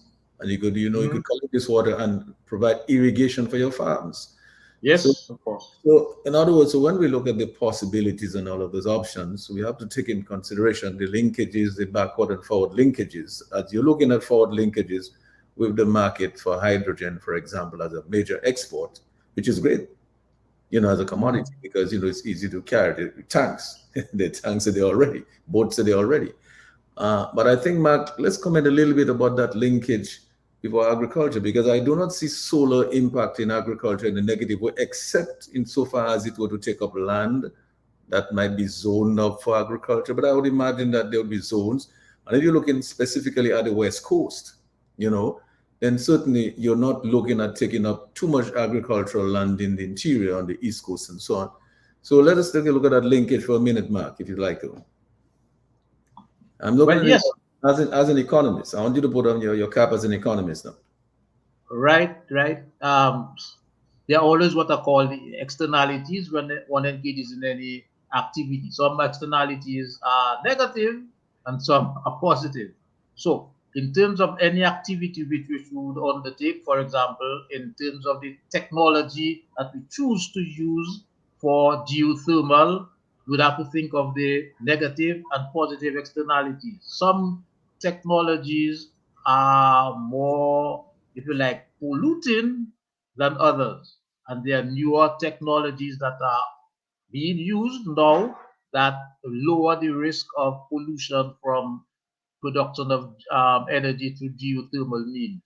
Yes, so we must always look beyond the obvious. We need the energy and forget about the positive and negative externalities. For example, we don't have snow in Dominica and it's not cold, but in Iceland, and it's the Icelanders who drilled here in Dominica for us. They have a big investment in geothermal power, and they have lots of volcanoes and so on. And they use the heat from the geothermal plant after the steam has come up and spun the turbine to keep their streets free from ice. So, because they line the streets with these pipes, so the streets are kept warm, so that even in the winter time you won't skid and crash your car because you don't see the black ice on the tarmac. So there are other uses for that. In our case, for example, there is a growing interest in the Moringa oleifera, which is an agricultural thing, if you like, where people need to dry the leaves and so on before they pulverize them. The heat that's generated from a geothermal production can be diverted immediately towards drying these things, as well as, somewhat curiously, most people might not realize that you need heat to create cold. That's how your fridge works. Your fridge works by heating up a gas. When the gas gets heated up, it gets cold. So we could also use that heat directly to provide cooling, which would allow us, for example, I don't know if people know that everybody loves Facebook, but Facebook's biggest server farm is actually in Sweden. And the reason it's in Sweden is because Sweden is pretty far north, where it's pretty cool and cold all year round. And secondly, Sweden has a large number of very skilled programmers and the sort of people who work in ITC. So there are other industries that can be developed based on the use of energy. But as I was telling you just before we had cut off the first time there, that when my friend from Domlek calls me, I ask her this question: what's the state of the economy?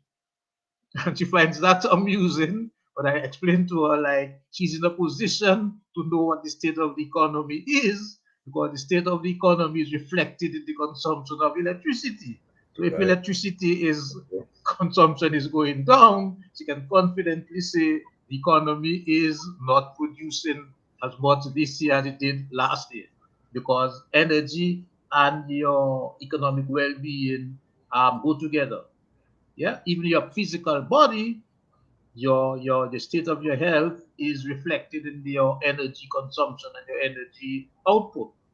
You know, so energy is a capital thing that everybody needs, and we can use it strategically to develop our economy. Today, I was at a conference there. We're talking about the economics of innovation. Yes, as a discipline within the large economic field. So that's where the question of innovation comes in. If there is energy, then we have to think about how can we use the energy besides lighting up our bulbs or using it to go on the internet to watch naked girls or whatever. Um, so there are a lot of things that can come from having energy particularly when you have it at a cost that's low. And that's where the geothermal potential comes in.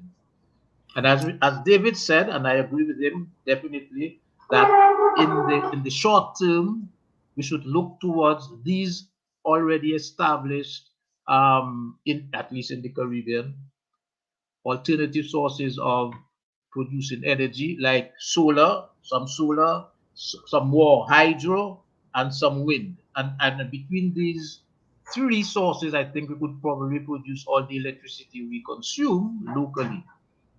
Yeah. Yeah. Well, Mark, I mean, clearly, the point you made about economics, well, this thing is clear, Domlek, and the people at Domlek see it in the rate at which people are paying electricity bills. I mean, I think David made the point as well. I mean, because if you look at the amount of money people spend on electricity bills, that's where your investment is coming from. I mean, that is where you're raising the money to create investment to a large extent. But I mean, we probably see a lot more pay-as-you-go customers if Domlek now, because they have to watch the cost now because of the price of electricity has gone up so far. So I'm sure people at Domlek would have noticed that. But Dr. Bonker, I wanted to come to you and as Mark is talking about the alternatives and he is talking about all the pros and cons and all the external factors, the negatives and the positives of the various options that we have, like geothermal. It's obvious that if you were to do environmental impact assessment studies in terms of geothermal energy versus solar energy, I may be wrong. I'm probably the new kid on the beach, but probably you may find that the impact may not be as great with solar as it might be with geothermal, because I think if you're doing geothermal, an whole area, depending on the technology that you're using, if you're in an agricultural belt, for example, you have to be very cautious about what you use there, how you're going to dispose of whatever waste you have. So can we talk about that a couple of minutes as you wind up? We can, yes. Yeah, I've really appreciated the whole conversation today, especially the linkages. Everything is so linked within the energy sector. All these different options can work well together and balance each other between energy and other sectors. There's all these links and pieces that can work together, can cause problems. And so, as we've been saying, we're focused on costs here and the opportunity to save costs, but all of the other potential benefits, all of the other potential costs, maybe not money costs, but environmental costs or other types of costs have to be considered. So certainly for any project, you'd want to look at what is the direct impact locally of that and ensure that the risks are mitigated as much as possible. I would agree on your hypothesis there of generally an environmental impact assessment around solar might identify some things to be cautious about maybe species that live there, plant or animal species, things to think about for that type of installation. But in general, it's not a significant environmental impact to install solar. And in fact, we talked about another linkage here between solar and agriculture and examples of projects in the Caribbean of crops growing among solar panels, animals grazing among them. And so, it is a project to come in and construct and pour foundation and build the solar array. Once it's in place, there's opportunities then to have that connection, that link to other uses of the land in that same area.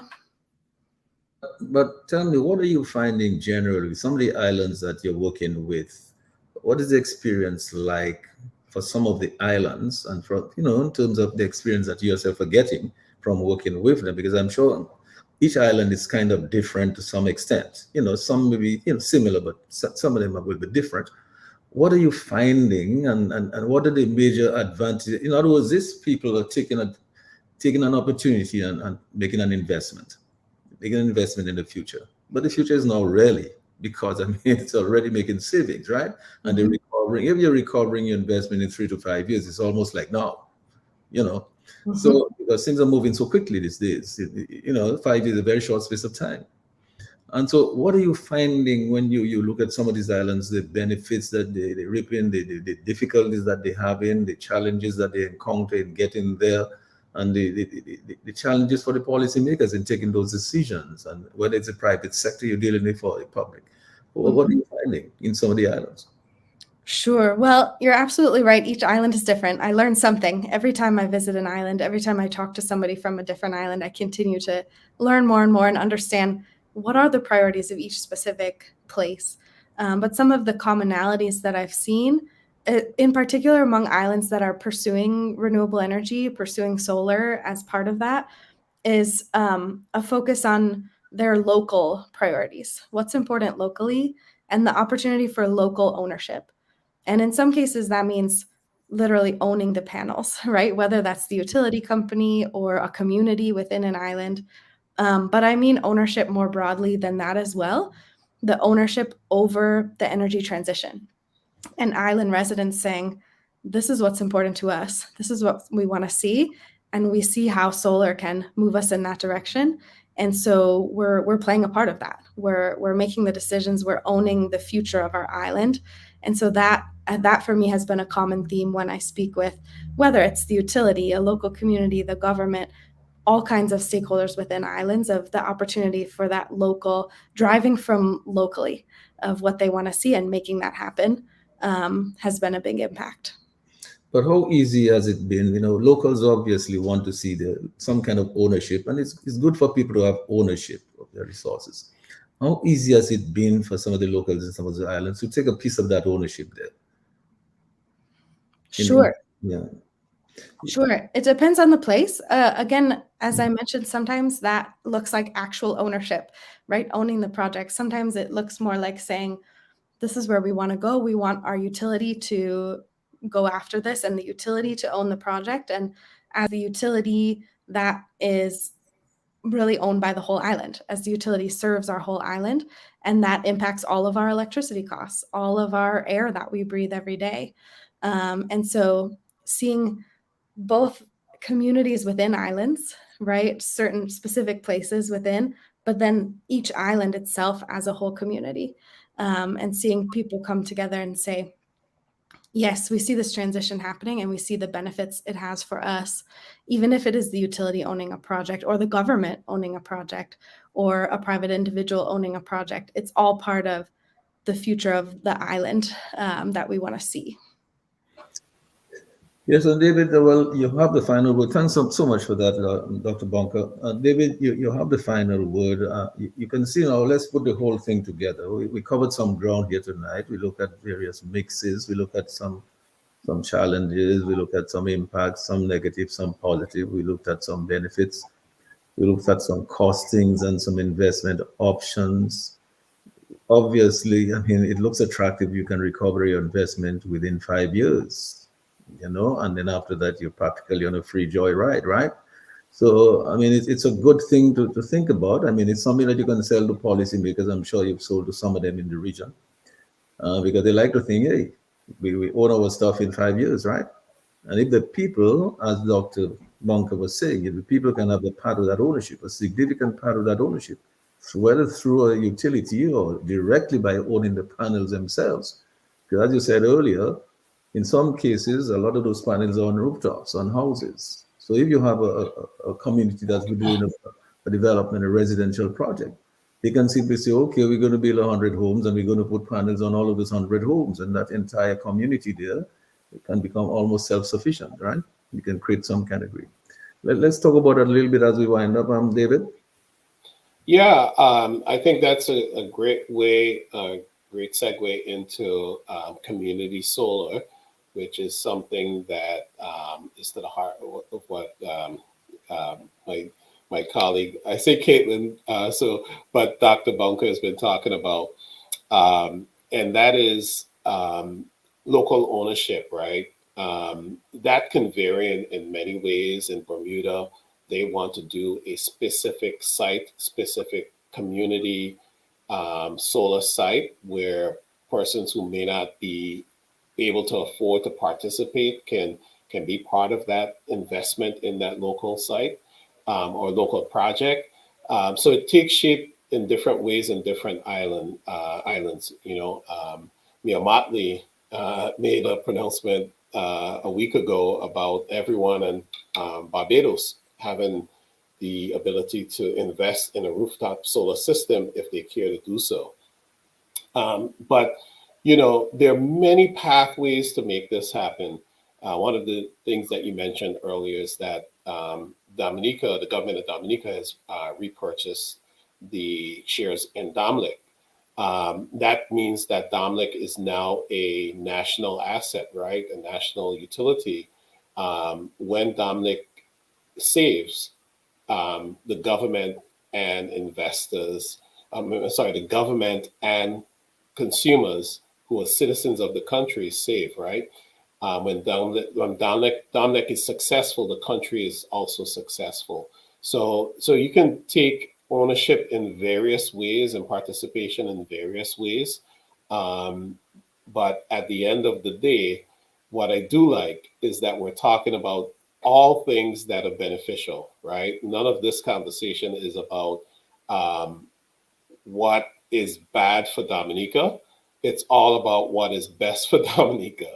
And what we're saying here is that there is a point right now today where we can make certain decisions that could accelerate not only the Dominica's transition to renewable energy and renewable sources, but accelerate to tremendous cost savings and avoid a lot of hardship in the years to come. So like we said, we always keep an open line and opportunity, and we actively will reach out to Dominica to make sure that we can provide any support in any capacity that we can with our resources to help the transition along. Yes, and thank you so much for that, David. I want to thank all our folks on Facebook, and still Michael and Johnny the Prince and David and Penny and all the other folks that stay with us on Facebook. Happy you could be with us here tonight. Hope you'll join us again next Tuesday for another show. Next week we talk about crime and the whole question of social responsibility, and so that should be an interesting topic. This is what we had planned to talk about tonight, but then I got a call from Matt, and Matt, we changed this, so we'll do this next Tuesday. So David and Dr. Bunker and Mark, I want to thank you so much. And we thank all our listeners, wherever you've been in Dominica, in every community in Dominica, we're all over the globe, because we know we have many people listening everywhere. We're very happy that we appreciate you. We call you the Q family. And happy to have you with us tonight, like you do, like you stay with us every night. And I want to thank Lambi on the console with us, who took our calls. We didn't take all of the calls Lambi wanted to take, but we always promise to do that, and we always fall short there because the conversation gets so intense that sometimes we get carried away in it and we forget to take the call. So I apologize, many of you who wanted to make a call and didn't get to. Hopefully next time we'll take your call. And thanks to Sheridan for keeping us on the air. And so just want to say good night and thanks everybody. So thanks David, and thanks Dr. Bunker, and thanks Mark. Thanks everybody. And let me just say good night, everybody. Take care, guys. See you again sometime. Good night. Thank you so Okay. much. See you soon. Right. All right. Good. Mark, take Bye, care. McCathy. All right. Then we Bye can again. always use some bunker fuel one of these days. You look like you want to go into the military, man. Yeah, man. You ever No, thought no. about?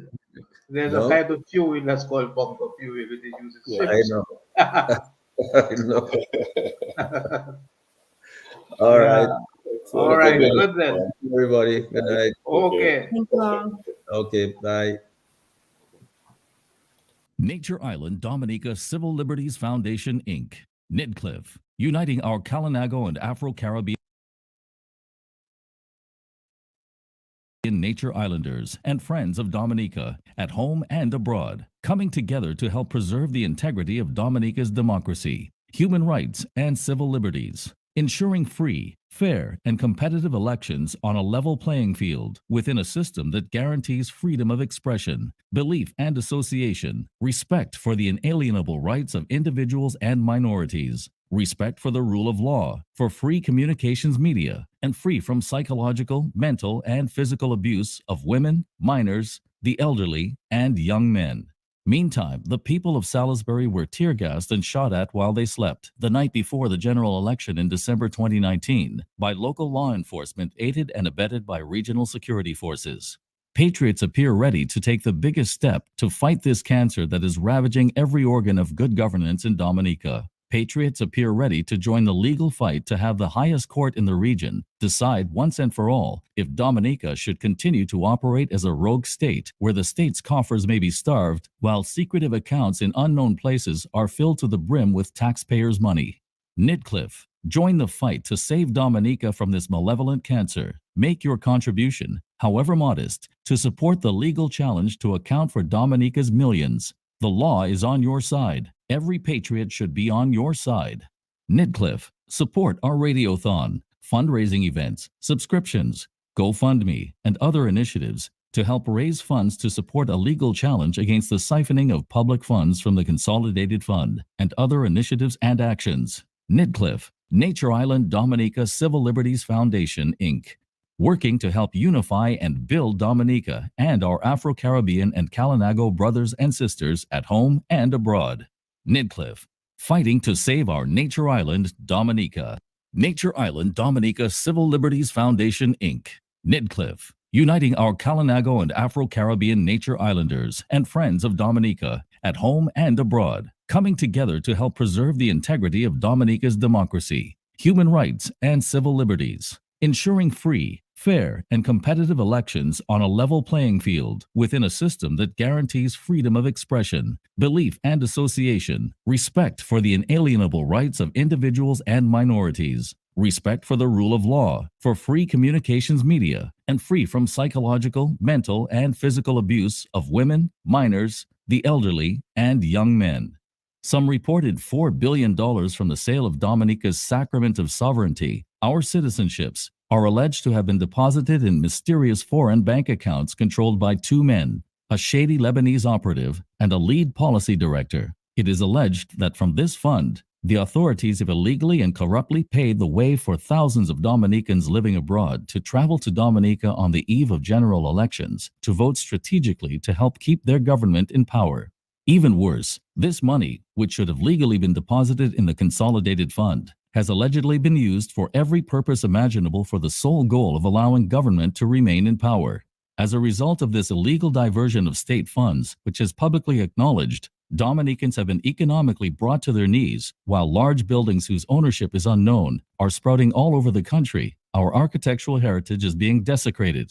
One party mysteriously erects an imposing headquarters in the city. Foreign artists are paid hundreds of thousands of dollars to hold partisan concerts in Dominica. Support our radiothon, fundraising events, subscriptions, GoFundMe, and other initiatives to help raise funds to support a legal challenge against the siphoning of public funds from the Consolidated Fund and other initiatives and actions. Nature Island Dominica Civil Liberties Foundation, Inc. Nidcliffe, working to help unify and build Dominica and our Afro-Caribbean and Kalinago brothers and sisters at home and abroad. Nidcliffe, fighting to save our Nature Island Dominica.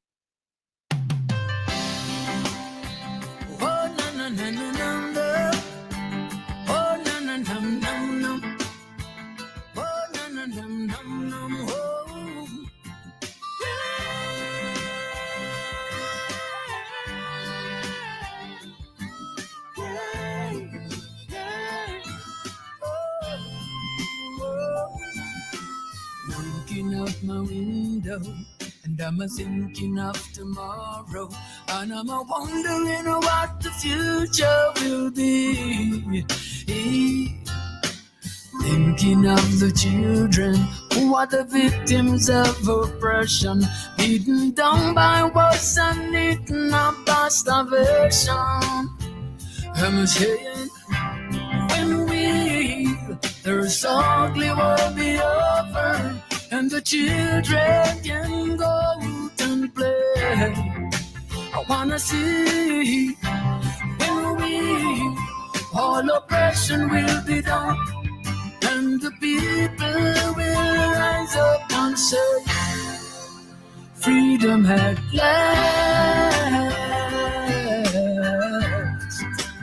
freedom at last, so free, freedom has come, freedom has come. Oh, Sitting in seclusion, dumbing in my meditation, and I can hear the voice of the sufferers cry for justice. Ooh, another ugly war is a raging, threats of nuclear war is arising, and the world is gripped by fear of mass destruction. I'm sharing when there's ugly war be over, and the children can go out and play. I wanna see when all oppression will be done, and the people will rise up and say, freedom at last, freedom at last. So free, freedom has come, freedom has come. Oh yeah, oh yeah.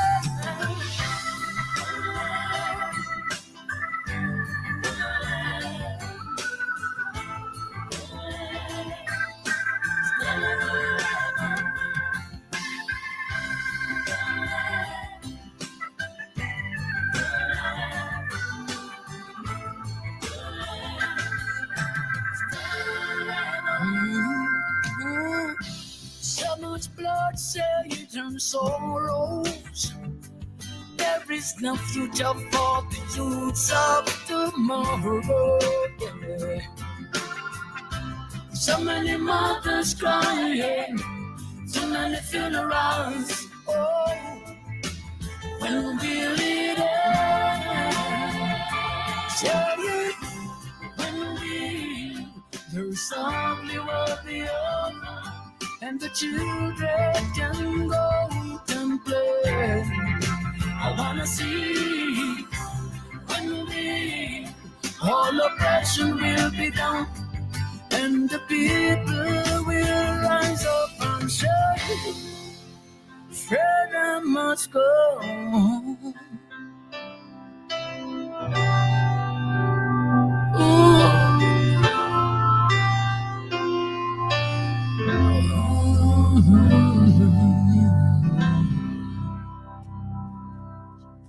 Returned to Chimbu in 1980 when she was 13 years old. For me, it was the place that I loved. It was home. There's a real sense of belonging. You feel that it's a family and people that you would like to rely on when there are good times, but they also have their bad side of it. But for me, was at that time, it was just like a fairy tale stories of things like this. Fairy tale stories of people being witches? Yes. And what sort of stories would you hear? Oh, I could hear stories like, oh, there was this young man who died in that village, and then they accused other women and they killed them, or they accused this old man and they killed them. I could hear stories like this. So thinking about the other side of that, this idea of people being witches, was that something that was normal to you as a child? As a child, did you believe it? As a child, when I came back, I didn't really see the evidence of it, but I had women being killed and tortured and all this, and they said because of witches and sorcery and all this. And I did believe in it at first. But when Monica was about 14, these fairy tales became a lot more real. I went through an experience when I was small, when I was, I think, in my 8th grade, and there was a death in the village. There was this young cousin of mine who passed away. And we went to the village to bury her. And we heard shouts in the night. And they dragged out some women out of the house. And at the time, they told us, all the children, to go to sleep. But I could hear women screaming. And we could hear shouts in the dark, and we could hear from others whispering that they're doing the witch hunt, like they're hunting women to kill them. And in the morning, like, they could not talk about it. It only happens in the night, and in the morning, people tend to pretend that everything was okay.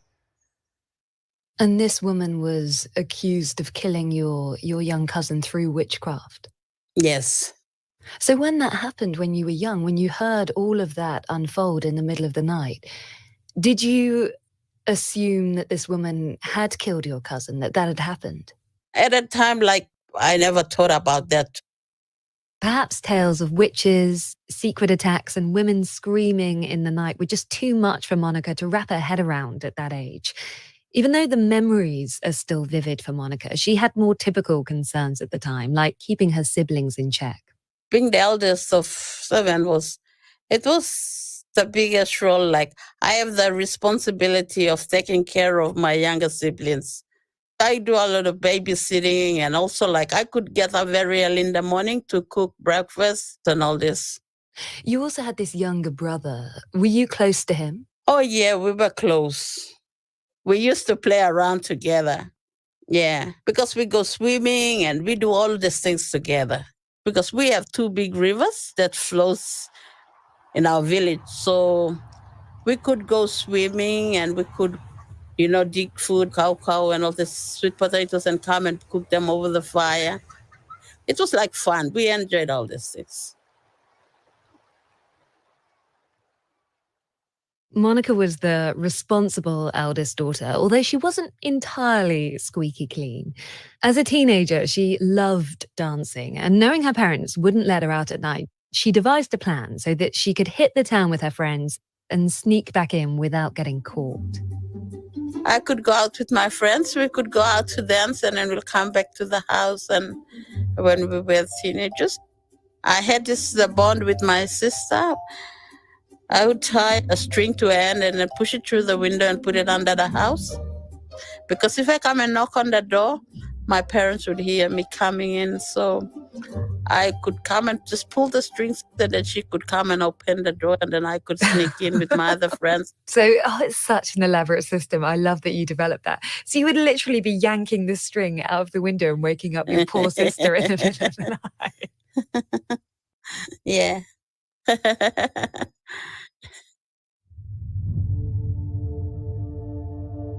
But when Monica was 19, her mother died suddenly, leaving her to cope with raising her brothers and sisters as well as her grief. Those carefree nights of sneaking out with her friends were over. At the time, I was trying to enjoy my life as a teenager, but then at the same time, it was really hard. I was 19 when my mother passed away, straight after coming back from the college. And I didn't work when my mother passed away. And my father wanted to get married again. So I knew that was my responsibility to take care of my younger siblings. Because we're a family, and there is no one that they could look upon for help to support them. So I knew that was my duty to do it. So it was a really tough time that I went through. You did get married not that long after your mother died. Did her death play any role in your decision to get married? Yes. To me, it was like I just needed someone to help me and support me, to look after my siblings. I really didn't think about myself at the time. Monica kept on trying to make everything work and keep everyone happy. She cared for her siblings, then her own 3 children came along. But cracks started to appear in her marriage and worsened when the family moved to the town of Gregoire, and her husband spent more and more time away from home. He started going out with his other colleagues, and he started wanting to practice polygamy, so that's where my marriage ended. So he wanted to bring another woman into your marriage? Yes. Do you remember the conversation that you had around that with your husband? At first, it wasn't easy to bring another woman into your house. But I did talk to him about it. and told him that, like, if he continues to do that, then I could move out of his life. But he continued doing what he did, so yeah. Initially, when Monica left, she went to her father's house and took her 3 children with her. But it was hard trying to raise them in a house already full of her nieces and nephews. So she made the agonizing decision to leave her children with her husband and move back to her father's house alone. It must have been so tough having that conversation with your children and explaining to them what would be happening. I waited until my 2 children were already in high school, and the youngest was in primary school, and they saw what was going on, because we could have fights almost once a fortnight. So I had a conversation with my children. My children told me to go. They said they'll be okay to live with him, because I wanted to take my children with me, but then I knew it was hard to bring them back to my place. I tried, and I knew that if they stay back with their father, he could look after them financially. That was the only reason I left them. Mm-hmm. So when you moved back to your father's house and your children were with your husband, how was it being apart from them in those first days and weeks? Oh, it wasn't easy. Like, I could really break down and cry. It was really hard, just leaving my children and coming away like this. It was a really difficult time for me. It took time. Slowly, like, I got over it, but I could go and visit them often because it's not far from where they were living. That experience of standing up for yourself and leaving your marriage, how do you think it changed you as a person? I think it has 2 sides to it. The other side is like, I neglected my children. That was the bad side of it. I know I failed them. But like the other side, that I felt that I made a courage decision to walk out.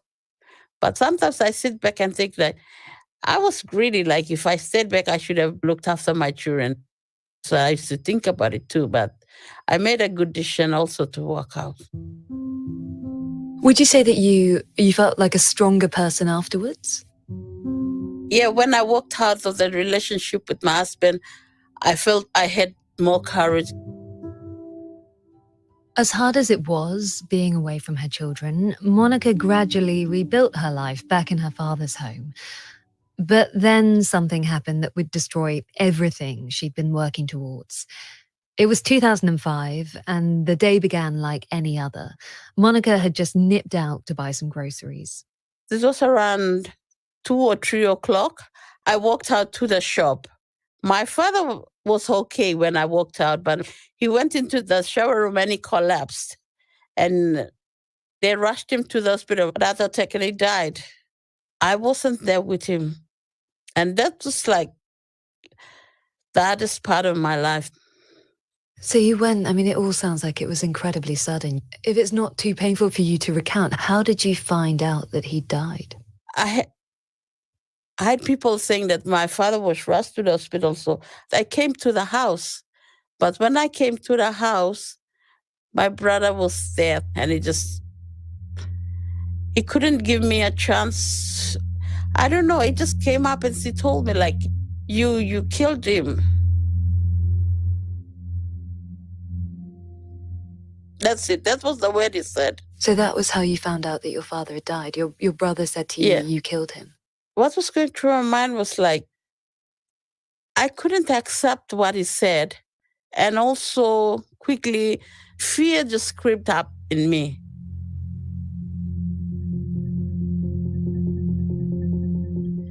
And I was also confused.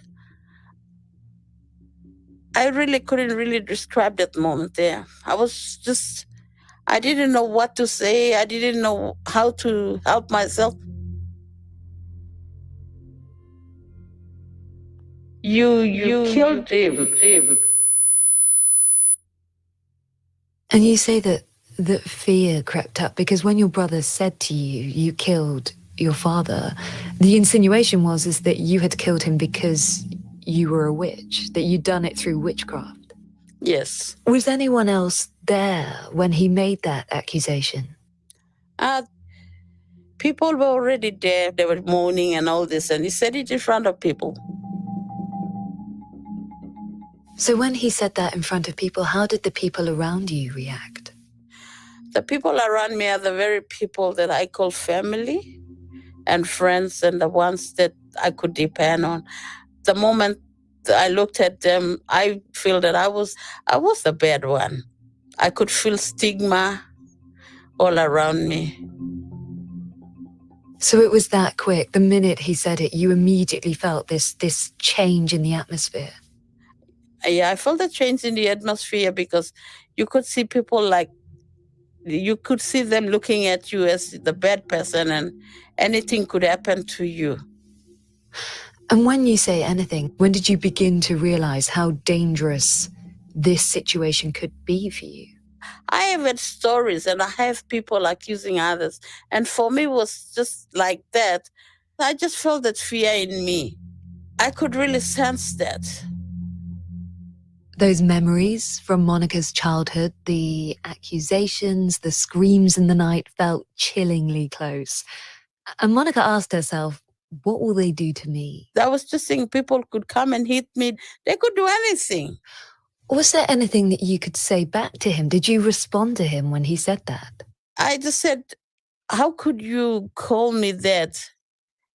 And I started crying because I don't know what to say next. He just said, you're